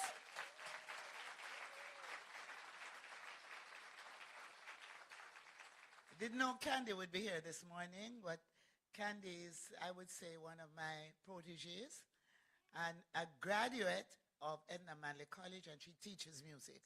So if anybody needs a private tutor, she's available. Now, Detective Superintendent Carl, listen, you have to put your hands together for Carl Berry. He's a wonderful MC. But I have to confess, when he started out with his slow walk, I turned to my two PSs and I said, all right, make sure you have your pillows. We're not going home tonight. But he does really a fantastic job, and I wanted to applaud him. So to quickly go through the other acknowledgements, I want to acknowledge GCP Fitzbailey, who is one of those persons that I really admire. His work and his demeanor and his commitment to Jamaica. I really do so at DCP. And of course, Senior Superintendent, Mr. Aaron Fletcher, who is with us this morning as well. I know that there are other police officers that should be recognized. Assistant Commissioner Julian Davis Buckle. Is she here? Because her name is on the list, she's not here. But I also want to especially acknowledge the trainee police group that are here, looking so splendid in their black and white. I sat there and I looked at you and I said, in a few weeks you'll be out there, pounding the pavement, facing all kinds of dangers, and trying to conduct yourself in a manner that is becoming of the training you have received. And I want to wish you well. Of course, I must acknowledge the two men in my life in the ministry. Denzel Thorpe and Dean Roy Bernard, my two permanent secretaries. And I know that P.S. Bernard would not miss this for anything, because I don't know if I'm saying it the right way, but he's a old policeman. And he would not have wanted to miss this. So he feels very comfortable in this room. Yes. Oh, yes, a graduate. So, the DCIT team, I want to really acknowledge you as well. The members of, yes, please give them a big round of applause. And of course, members of the ministry staff. I see our Director of Corporate Services, Mrs. Tracy Lindsay, sitting among the among the trainees. I don't know if she wants to change job and become a policewoman, but I see her sitting there, and also to really acknowledge the work of the Bureau of Gender Affairs, headed by Mrs. Robinson. So, media, I'm happy the media is here this morning, and I hope we'll get the kind of coverage, because, you know, this is good news. And we want as much coverage as we can get. So I want to welcome the media and specially invited guests. For the graduates, but I'll reserve my comments for you a little later. So I'm very pleased to be here this morning because, like everyone else gathered, I feel a sense of satisfaction and accomplishment that we have completed this training course under the theme, Leadership Through Investment to Pivot for Purposeful Positioning. A lot of words, but it means a lot. I endorse the partnership with the JCF as a viable investment in the Jamaican people. It will foster the upholding of dignity and ethics as a binding commitment to foster trust, innovation to leverage strategic alignment and compliance towards a brighter future. I have all the confidence that as we move forward, the ongoing upskilling and retooling of the sexual harassment investigative officers and other internal and external clients will go a far way to assist the ministry to foster deeper understanding and appreciation. I know we can only benefit. It will create a robust investigative culture and foster a safer, more respectful, enabling, and inclusive environment to drive meaningful change. It will champion gender justice, for sure. It will also promote ethical leadership and corporate responsibility and should ultimately result in long-term sustainability and success and redound to the benefit of all parties concerned. The implementation of the sexual harassment legislation should facilitate an inclusive and innovative culture. It should nurture social inclusion. It should fuel innovative and creative solutions. So compliance with the sexual harassment legislation will facilitate strategic risk management to address legal, operational, and reputational risk. So my ministry, the Ministry of Culture, Gender, Entertainment, and Sport, through the Bureau of Gender Affairs, remains committed to the elimination of all forms of gender-based violence within the Jamaican society. This commitment is evidenced through ongoing legislative reforms, such as the Domestic Violence Amendment Act 2023, and the enactment of new gender-based violence legislation, such as the Sexual Harassment Protection and Prevention Act 2021. Now, new inputs has been given to prioritizing the survival-centered approach and developing new strategies for gender-based violence support services. And it is important that all of you are gathered here today, particularly the young trainee policemen, that you understand what this is all about. The Sexual Harassment Protection and Prevention Act 2021 took effect on Monday, July 3 last year, and requires compliance to address concerns about sexual harassment which are employment related. But this also extends to institutions and sexual harassment matters arising in landlord and tenant interactions.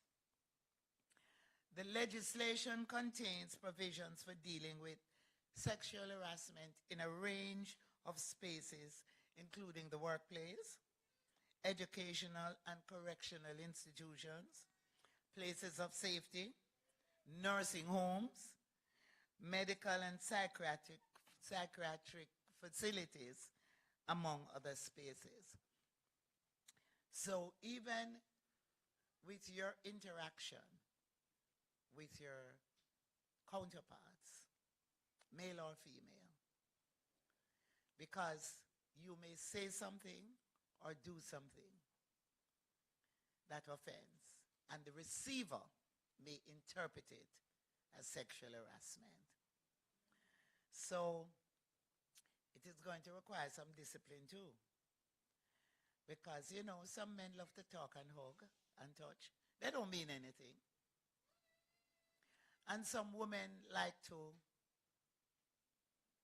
exhibit or flaunt their sexiness. They don't mean anything. But the receiver may take it differently. And that opens the door for you to be accused of sexual harassment. And it is important that you understand what this is all about. So in compliance with the Sexual Harassment Act, special provision is made for the establishment of a sexual harassment tribunal. The 14-member tribunal will serve as an appropriate redress mechanism for investigating sexual harassment allegations and making recommendations regarding the penalties. So this tribunal, we have identified the members who will make up the tribunal. And we have identified their names some time ago. And they have all agreed that they are willing to serve.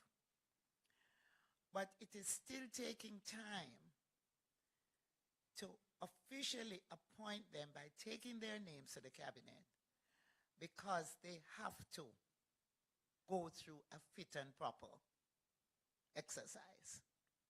And the Ministry of National Security is doing that. And it has taken some time, because even when the individual may be fit and proper, there is somebody else connected that further investigations are taking place. And so I want to use the opportunity to indicate that although I have indicated months ago that the Sexual Harassment Tribunal, the members have been identified, that their official appointment is taking some time because of the fit and proper exercise. But while sitting here, I thought that Mr. Berry and Mrs. Robb, you're going to have to design a program for their training as well. And I'm looking forward to that.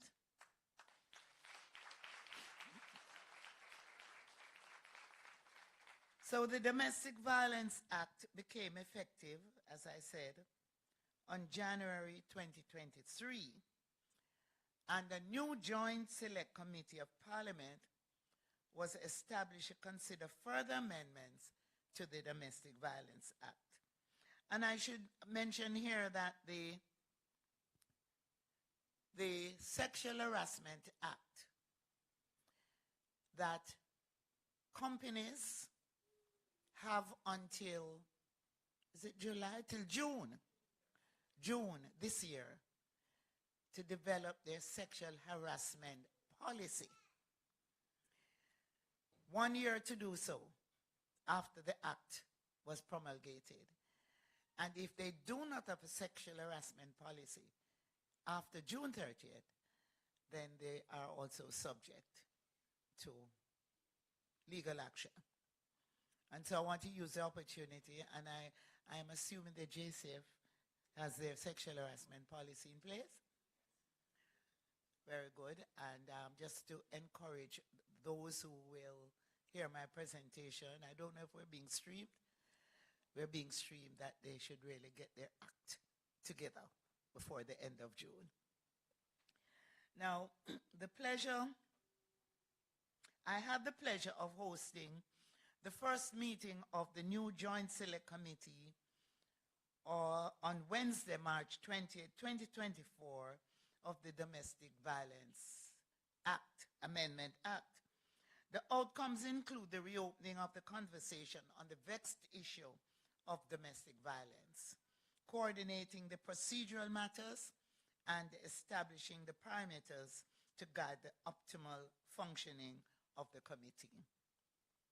Importantly, the recently passed amendments to the Domestic Violence Act will facilitate increased protection for victims, survivors of domestic violence, and improved legal recourse relative to previous iterations of the legislation. In alignment with the amendments to the Domestic Violence Act coming into effect, it is anticipated that victims or survivors of domestic violence will be bold enough to effectively utilize the gender-based violence support services, such as those provided through what we call the continuum of care for survivors of gender-based violence. As part of the provisions under the continuum of care, a gender-based helpline unit was established in the Bureau of Gender Affairs to receive and respond to reports of cases of gender-based violence and other forms of violence, abuse, and discrimination. So we have helplines that provide access to information, psychosocial support, psychological first aid, referral services, safety planning, and gender-based violence-related information. And these helplines are available because right in this room, I hope not, but it's not impossible that there may be individuals who are experiencing gender-based violence. And there is help. You can receive help. There may be those listening that will also need help. And it's gender neutral. We have helplines for female, and we have helplines for male. So men do not have to feel that they don't have anywhere to go or anyone to turn to. They too can call the helpline specifically established for men. And I just use the opportunity for those who may want to write the numbers down. For men, it's 876-553-0387. And for women, it's 876-553-0372 or 236-1713. And you can write these numbers down because there may be someone who will come to you who need the support, and you can refer them to this service that's being provided through the Bureau of Gender Affairs. Now, as a Minister of Gender Affairs, I continue to advocate for the equitable allocation of appropriate financial, human, and other resources to create a fair and just society that is free from chronic violence, including all forms of violence within the Jamaican context, and by extension, the wider Caribbean and Latin American region. We can achieve much more by working together to leverage a multi-sectoral participatory approach and ramp up public, private, as well as other partnerships as needed. I remain committed to promoting and spearheading what I always refer to as a joined-up government modality. And today is a joined up government approach.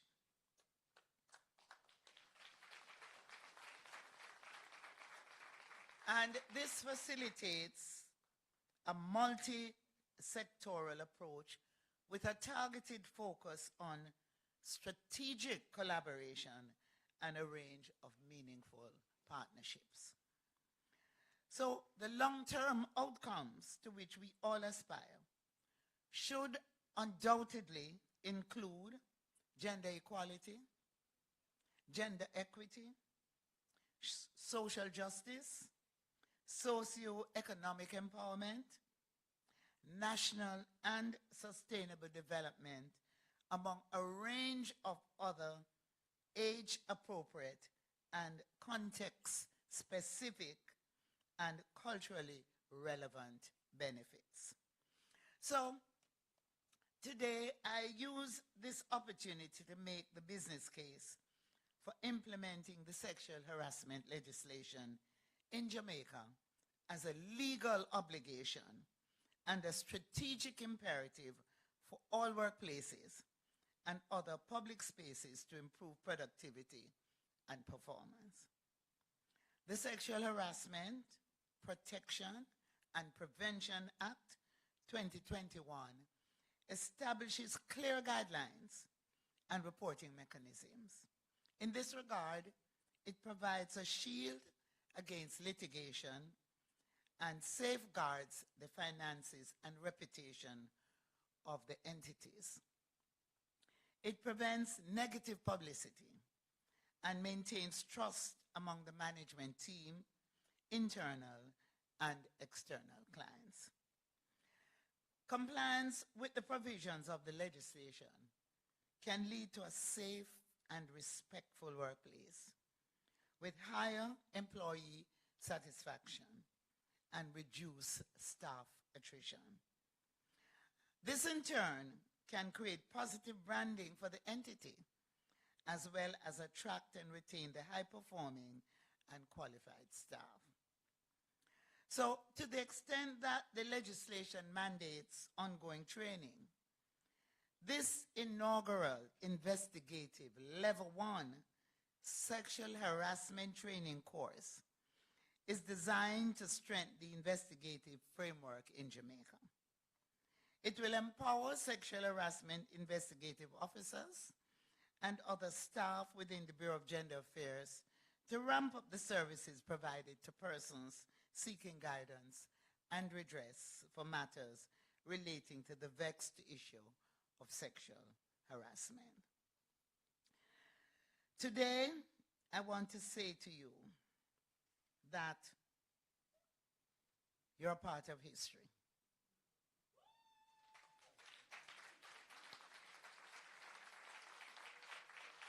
To the graduates, you are a part of history.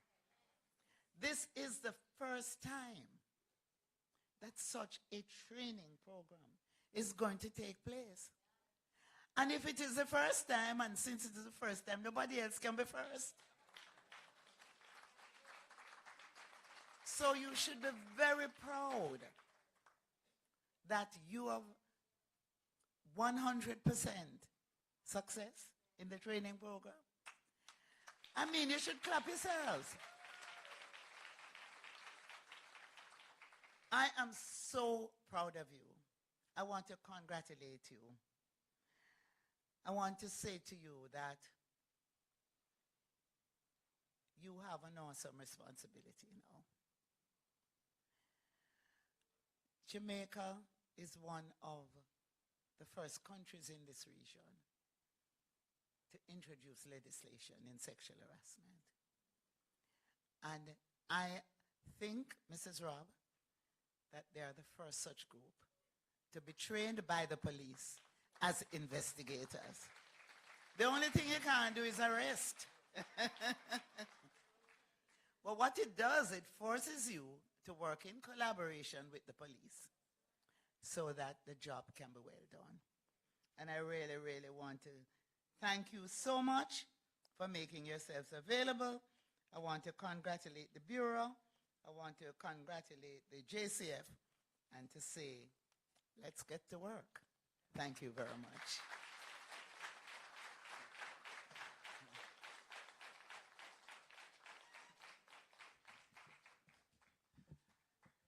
Great. We are almost there. We are in Jamaican space now.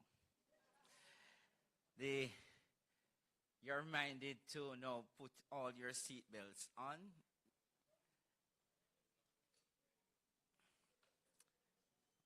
Soon.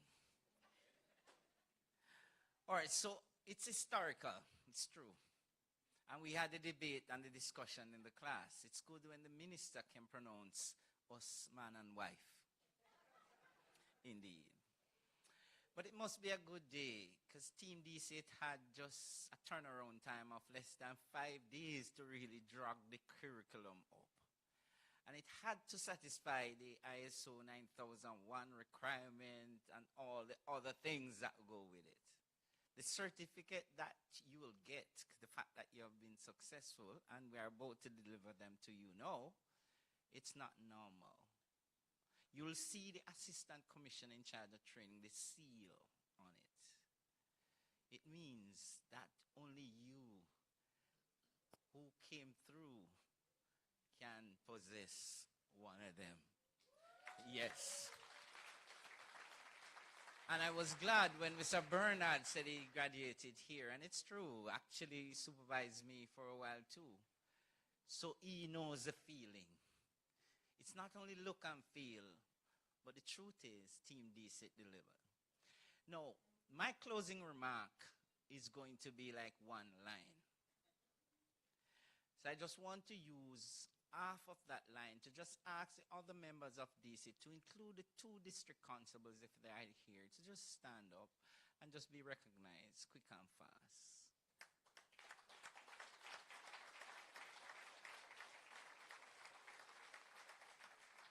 When you see Team DC, you see us.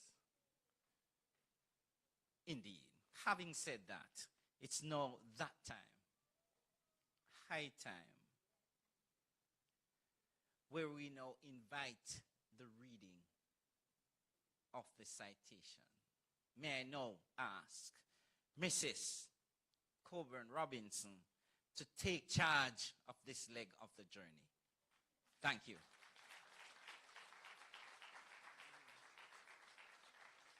Thank you very much, SP. So I'm just going to read very quickly because I know time is short. The relevance of this cert that the 18 graduates will be receiving. 1, in relation to, and this is coming straight from the legislation, the Sexual Harassment, Protection and Prevention Act of 2021. In relation to the exercise of the functions of the authorized officer under subsection 1A, with a warrant, enter any place of employment or institution to ascertain whether the provisions of section 3 and 4 are being complied with, and 2, inspect and take copies of documents or other information or require any person in the place of employment or institution to provide such information as may be reasonably required for the enforcement of the provisions of this Act. In relation to the exercise of the functions of an authorized officer, which they all are becoming today, under subsection 1B and by written notice, 1, require an employer or a person in charge of an institution to disclose any document or information which has or may have a bearing on any investigation that is being conducted in relation to a complaint. 2, require any person to furnish any information disclosed that may be relevant to an investigation which has or may have bearing on the complaint and in relation to the complaint.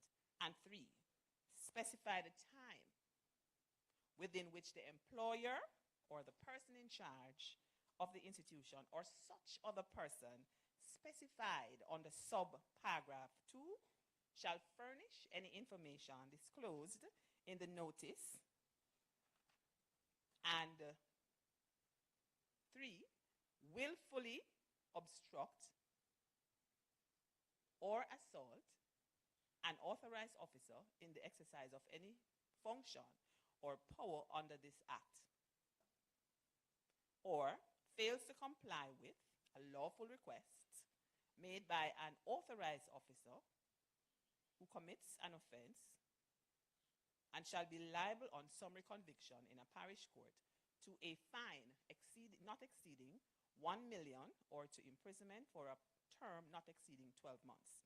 Additionally, an authorized officer, on finding that an employer or person in charge of an institution is not in compliance, may issue a direction setting out the terms of compliance and the time not being more than 30 days within which the employer or person in charge of the institution shall comply with the direction. Finally, if the employer / person in charge fails to comply with a direction issued, he or she commits an offense and shall be on summary conviction in the parish court be liable to a fine not exceeding $1 million. Sexual harassment has been a vexed issue in our country, and that has been seen as a major social problem. And so the sexual harassment investigative officers, all 18, who are now considered as sexual harassment investigative officers, will be able to exercise their duties and carry out their functions as soon as they receive their certificate. Over to you, SB.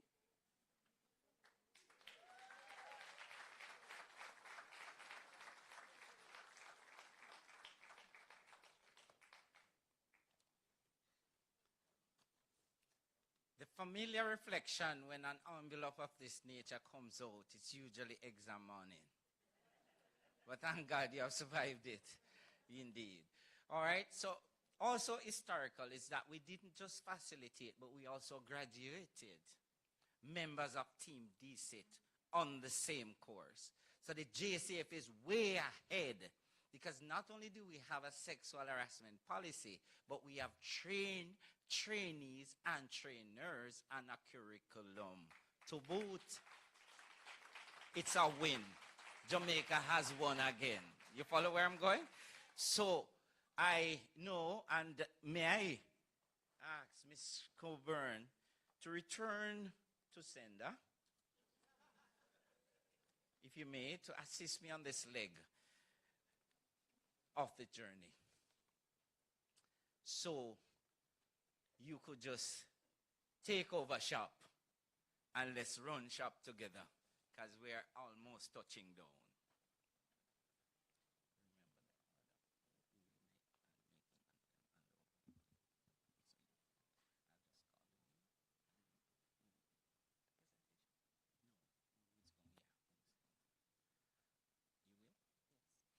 All right, as the name suggests, and in order, Mrs.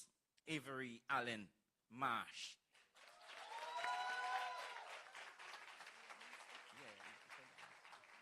Minister, may I invite you to do the honors, because this is again history made, not only in the making. Let's do this.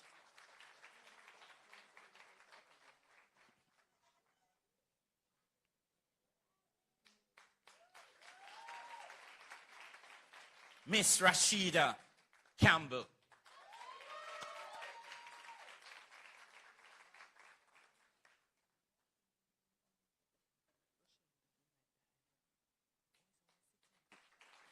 Tashana Clemmings.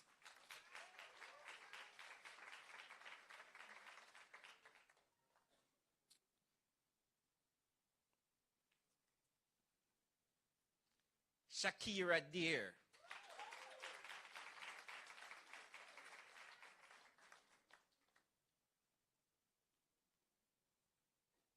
Rochelle Graham Barnes.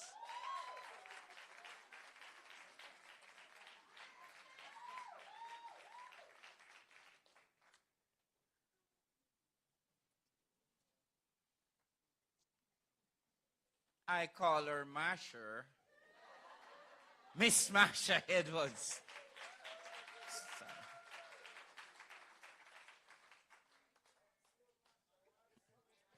Slow march.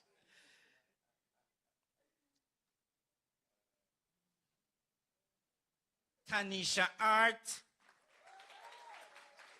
followed by Johnny James.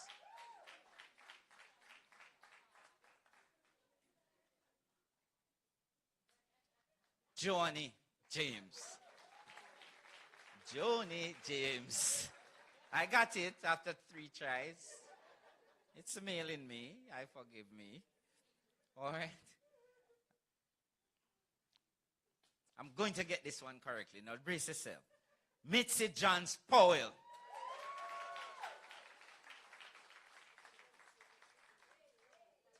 Slower. Now you have seen it. That's you witnessing it. Absolutely brilliant. Absolutely brilliant. The only male in the group, Gerald McDermott. Yes, please. Yes. Yes. Yes, yes.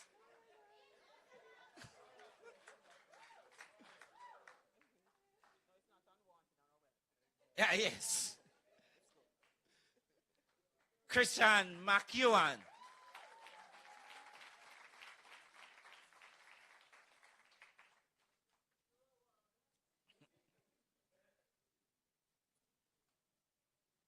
Narda McLaren.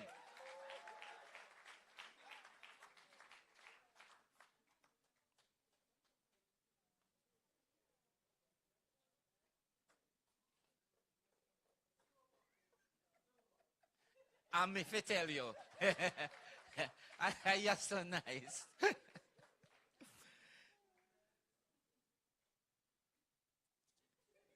Yes, yes.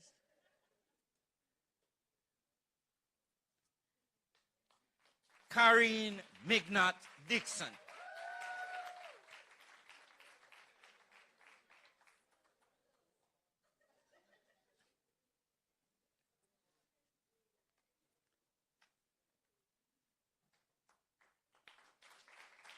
Mitzi Moore Cook.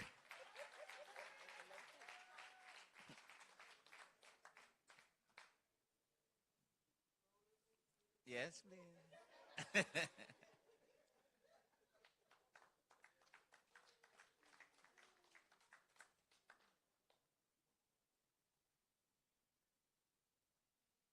Jamelia. Romance. Yeah.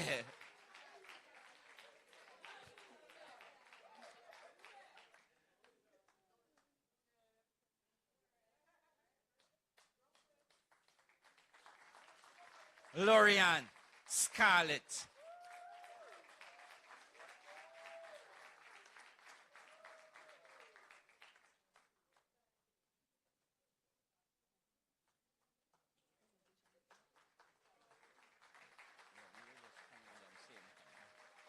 Shedina Silvera. Just wanted to get it right. Yes, please.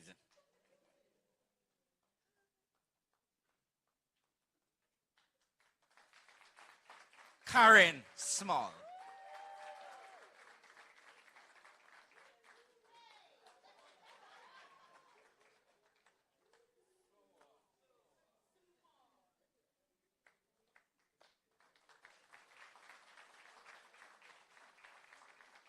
Minister, I don't want you to move. I wish I can detain you, hope with your permission.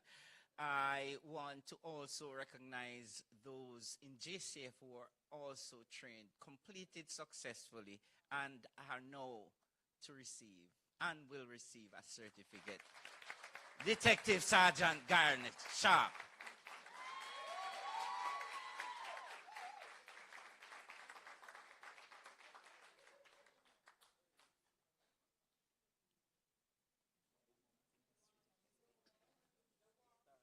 Yes, it's slow. That's how we do it at DC. We do it like that. We bill and chill. Yes, please. Congrats, young man.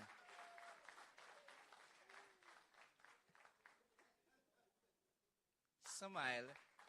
Yes. Detective Sergeant Shellyan Williams.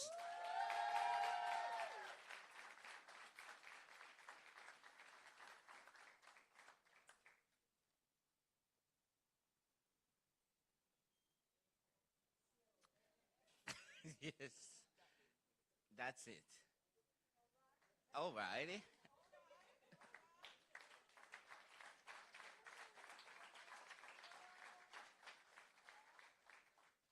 Dr.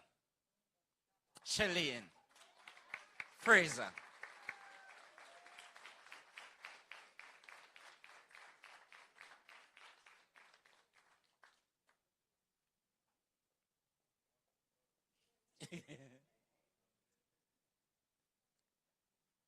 Smile. Detective Chanel Reed Henry.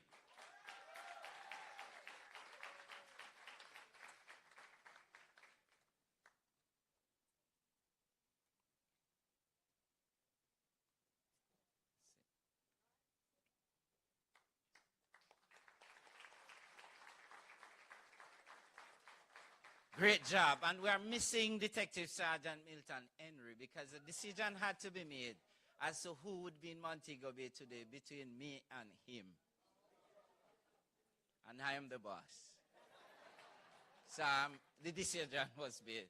Yes, please. Thank you and congratulations. And please, it's historical. It's history. It is not in the making. History made. The program, the plane, is almost now touching down. And I just ask that we have a few presentations, just recognizing the more brilliant ones in the house and recognizing the ones who had other skills. So I'll ask you, Miss Rob, to just do that part, and I'll ask Team DCIT if you could assist with pulling across. Just a few presentations, and then the shop and the door and everything. All right? Thank you for your patience. We are almost there. We are really touching down on tarmac. All right? Great job. Miss Rob. Okay. Thank you, SP. Can I ask Permanent Secretary Denzel Thorpe to come to the front so we can recognize a few of our exceptional graduates who did exceptionally well. So the first two persons, yes, you can walk slowly. Yes, you can. So, thank you. As was discussed and outlined, we had two persons who tied for first place, getting A+, and so we must recognize the significant effort because it took a lot for them to get there. Everybody did exceptionally well, I must say. Thank you, Team DCIT, SP and Team DCIT. But there are some persons who managed to push themselves a little ahead based on perhaps a little more application, a little more study, and they are now going to be recognized. Nobody is less than anyone here. We all know we're all valued team members, but we are recognizing significant effort. So I'm asking Avery Allen Marsh to come forward, one of the twins. Avery.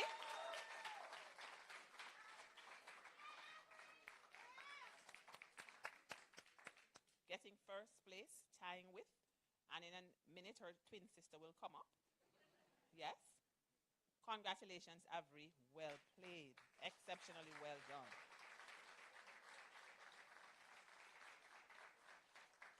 So make your way, Rochelle Graham Barnes, the other twin person.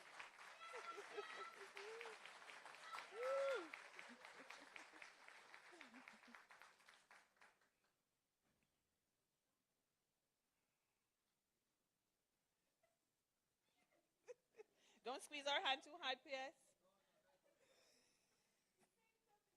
Okay, then. Okay, then. No. Not my PS. Not my PS. No. No. Thank you so much. Thank you so much. So we had, no, PS. Could you stay there a little bit longer, please? Oh, sorry. I should have warned you a little longer. So I have second place. And because we have two first place, this person is deemed second place. And it's none other than Rashida Campbell.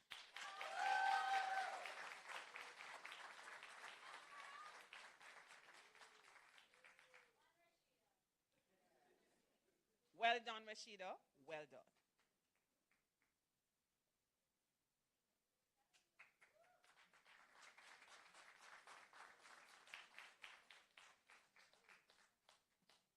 Thank you, PS Stop. Now, you would have heard that we have two permanent secretaries. And PS Bernard has more than one hat that he's wearing today.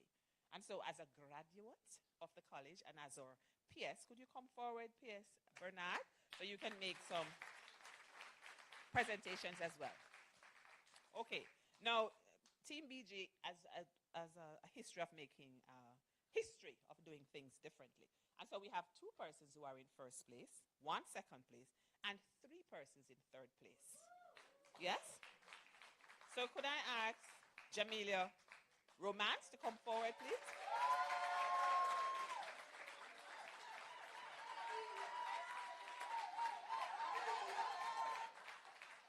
Well done, Jamila.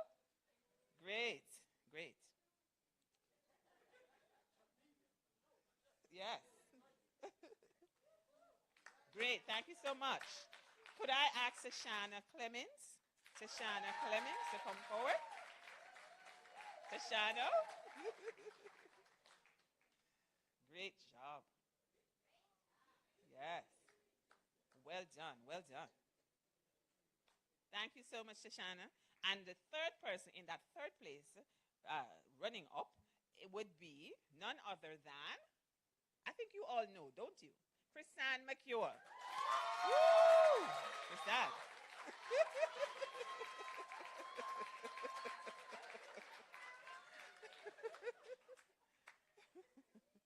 Chrisanne.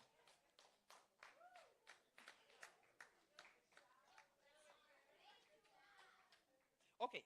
No, you can stay a bit, PS. I'm not quite finished. Now, those are the ones that we have highlighted for first, second, and third place. But there are a few other persons that we wanted to recognize for different reasons. And so you must have heard SP say that we had one brave male who decided to stay the course. What he said was he was just going to go for the first day, and if it didn't work out, he would not return.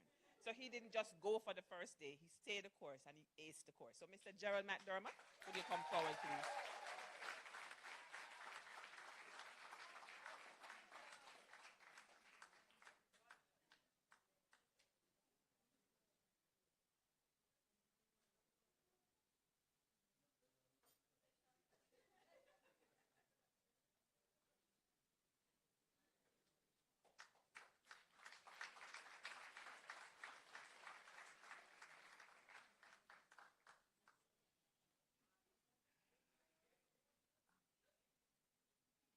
Now, I have SSP Aaron Fletcher.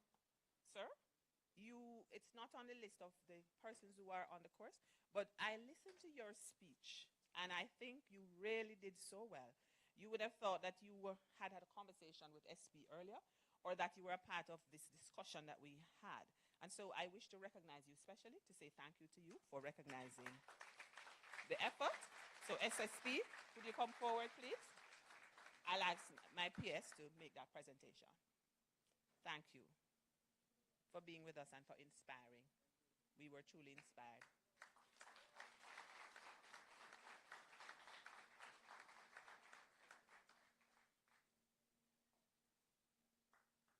So we have two other, and before we go to Team DSIT. So in everything that we do, we have someone who we put forward as a logistics coordinator. And that person will go all over the place doing site visits, making sure that if we're doing plaques, that person will go, even though the person doesn't drive, will go to those spaces or find somebody to take her if her husband is not available, and make sure that we get all our stuff together. And this person is always running around. I think you know who I'm speaking about, yes? She's not in the room right now. Where is she? Okay. She knows herself, yes? So Mitzi Morku, could you come forward, please? Our logistics coordinator.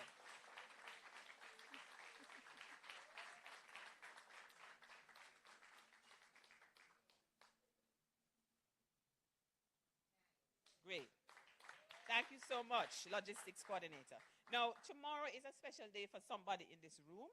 And I introduced her to SP some time ago, and SP has fallen in love with her, so much so that she wasn't scripted for today, but he insisted that she had to belt out something that would inspire us. So Camelia Candy Isaacs, could you come forward, please?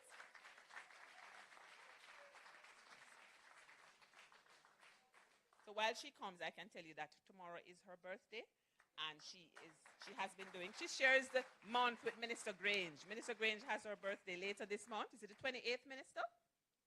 And you, 27th?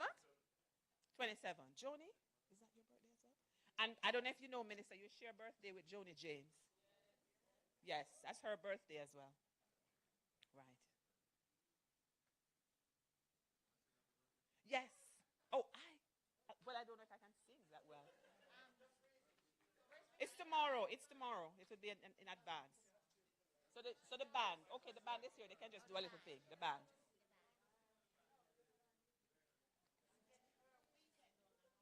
Oh, wow. You heard that, Candy?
Now, you heard SP talk about leadership, and this is something that he models. That's one of the reasons we are so impressed with him and his team.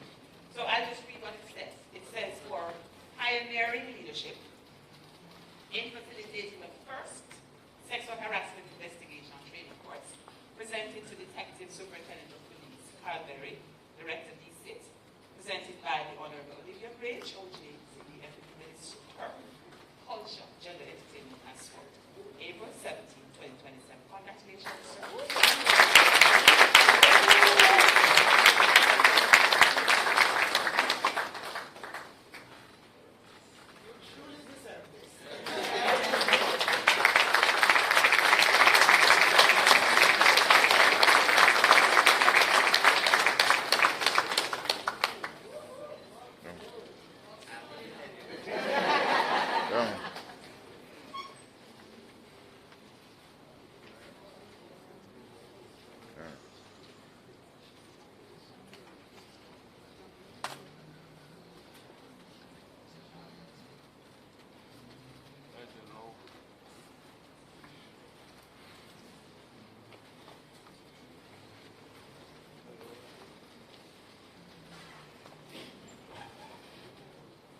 Corporal Dr. Shelley Fraser, will you come forward, please? For your leadership and for understanding. Congratulations.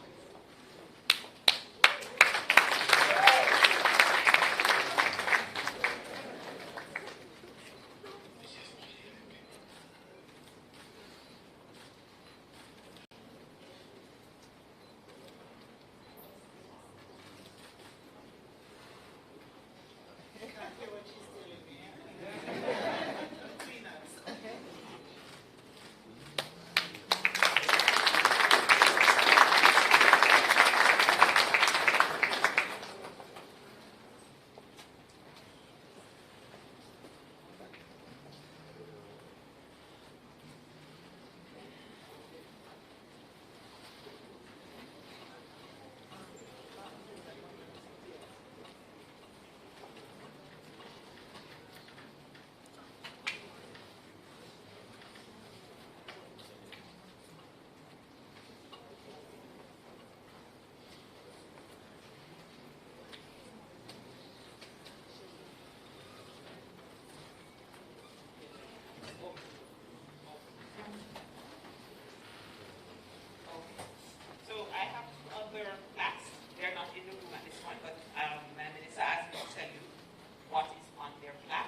have been awarded for invaluable contribution to the first sexual harassment investigation training course.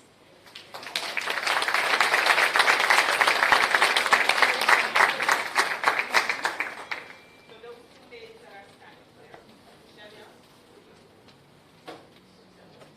detective. All right, so we have Detective Sergeant Shellyan Williams and SSP. You can assist, please. Just present to SSP, to Detective Sergeant Williams and Detective Regan.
All right, we have come to that time. And let me use the opportunity again to thank you, Mrs. Corbin Robinson, for all that you have done. Well, I'm seeing VAT. And whenever you see VAT, then you know the time is nigh. So may I invite Miss Rashida Campbell to come to us and extend the vote.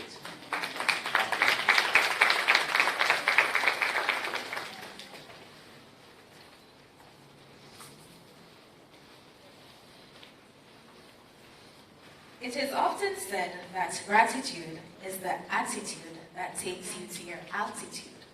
And so, on behalf of the graduates, I take this opportunity to thank everyone for sharing in this watershed moment with us, including those attending virtually.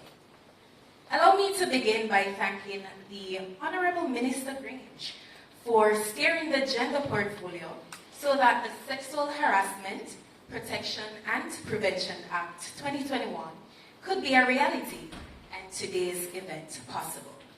Your hard work and dedication, and in the words of Mrs. Robinson, relentless advocacy have not gone unnoticed, and we are truly thankful for your leadership. I want to thank our permanent secretaries, Mr. Denzel Thorpe and Mr. Deanroy Bernard, who have supported us in practical ways behind the scenes. Mr. Thorpe, thank you for starting today's proceedings with your sound words. Special commendation to the Deputy Commissioner of Police, Mr. Fitz Bailey, and the Assistant Commissioner of Police in charge of training, Mr. Aaron Fletcher, for accepting the invitation and for being with us today. We also extend our gratitude to SP Carl Berry, the Department of Criminal Investigation Training Team, and by extension, the National Police College of Jamaica, for facilitating our study and for equipping us with the professional tools needed to excel in our roles and functions. We have been fortunate enough to be trained by a team of very motivated, dedicated, and qualified lecturers. With their wealth of knowledge and expertise, they have stimulated us to think more critically and have ignited our passion for investigating. For this, we owe them a huge debt of gratitude. An event of such magnitude does not come together overnight. It requires meticulous planning and execution with an eye for detail. Special thanks to the Graduation Planning Committee, spearheaded by the Principal Director of Gender Affairs, Mrs. Sharon Coburn Robinson, for their involvement and the willingness they have shown to take on tasks beyond their comfort zones. We want you to know that we are deeply appreciative of your time and unwavering support.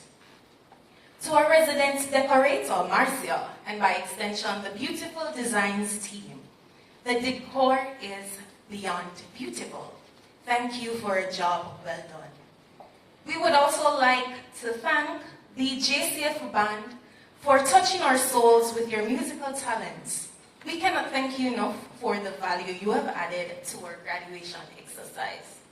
To our songbird, Camila Candy Isaacs, thank you for gracing this day with your beautiful voice. We sincerely do appreciate your words of encouragement and inspiration through your choice of song.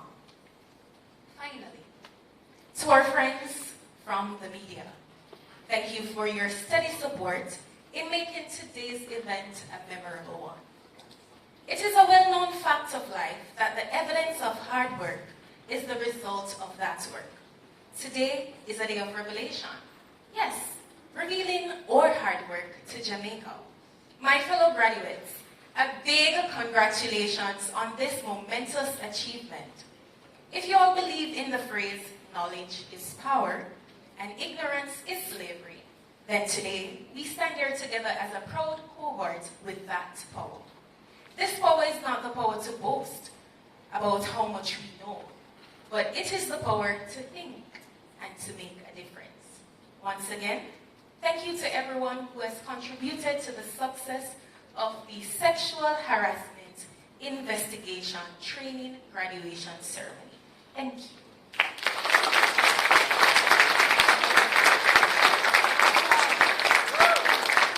C'est parfait. It's perfect. Thank you. All right, the chief came back because he had to rush out. He may have missed it. It was a massive matter. Chief, I don't know if I can say it, but a policeman was injured in that situation, so he had to rush out to treat with it. Thank God it's not the worst, but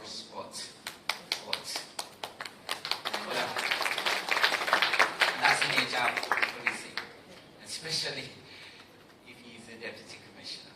All right, so we have for you, sir, a little something. It's a token, and it will be presented by Mrs. Sharon Coburn Robinson. May I ask you to allow?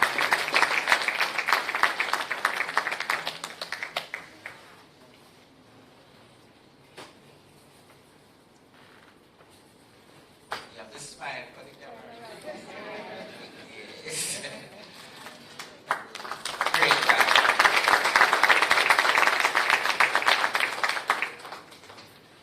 Guess what?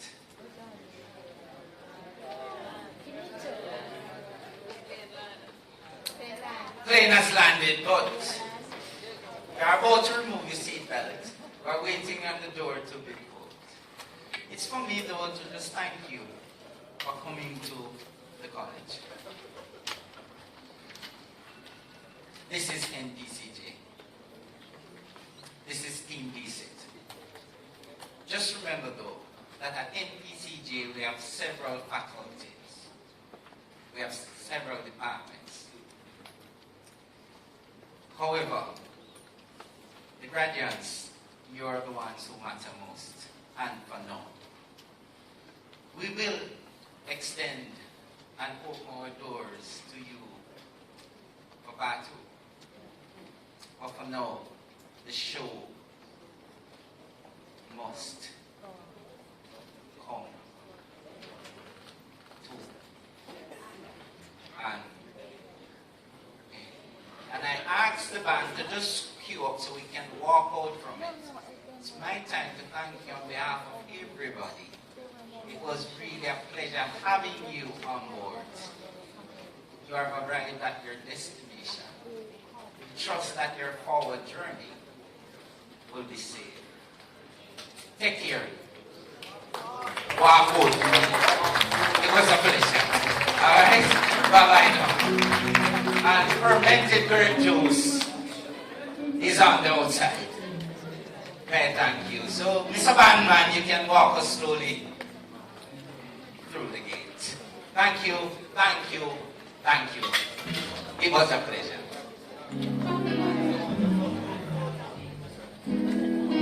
Alright, it's networking, photo ops, remember the graduates. The minister wants a group photograph. It's very important.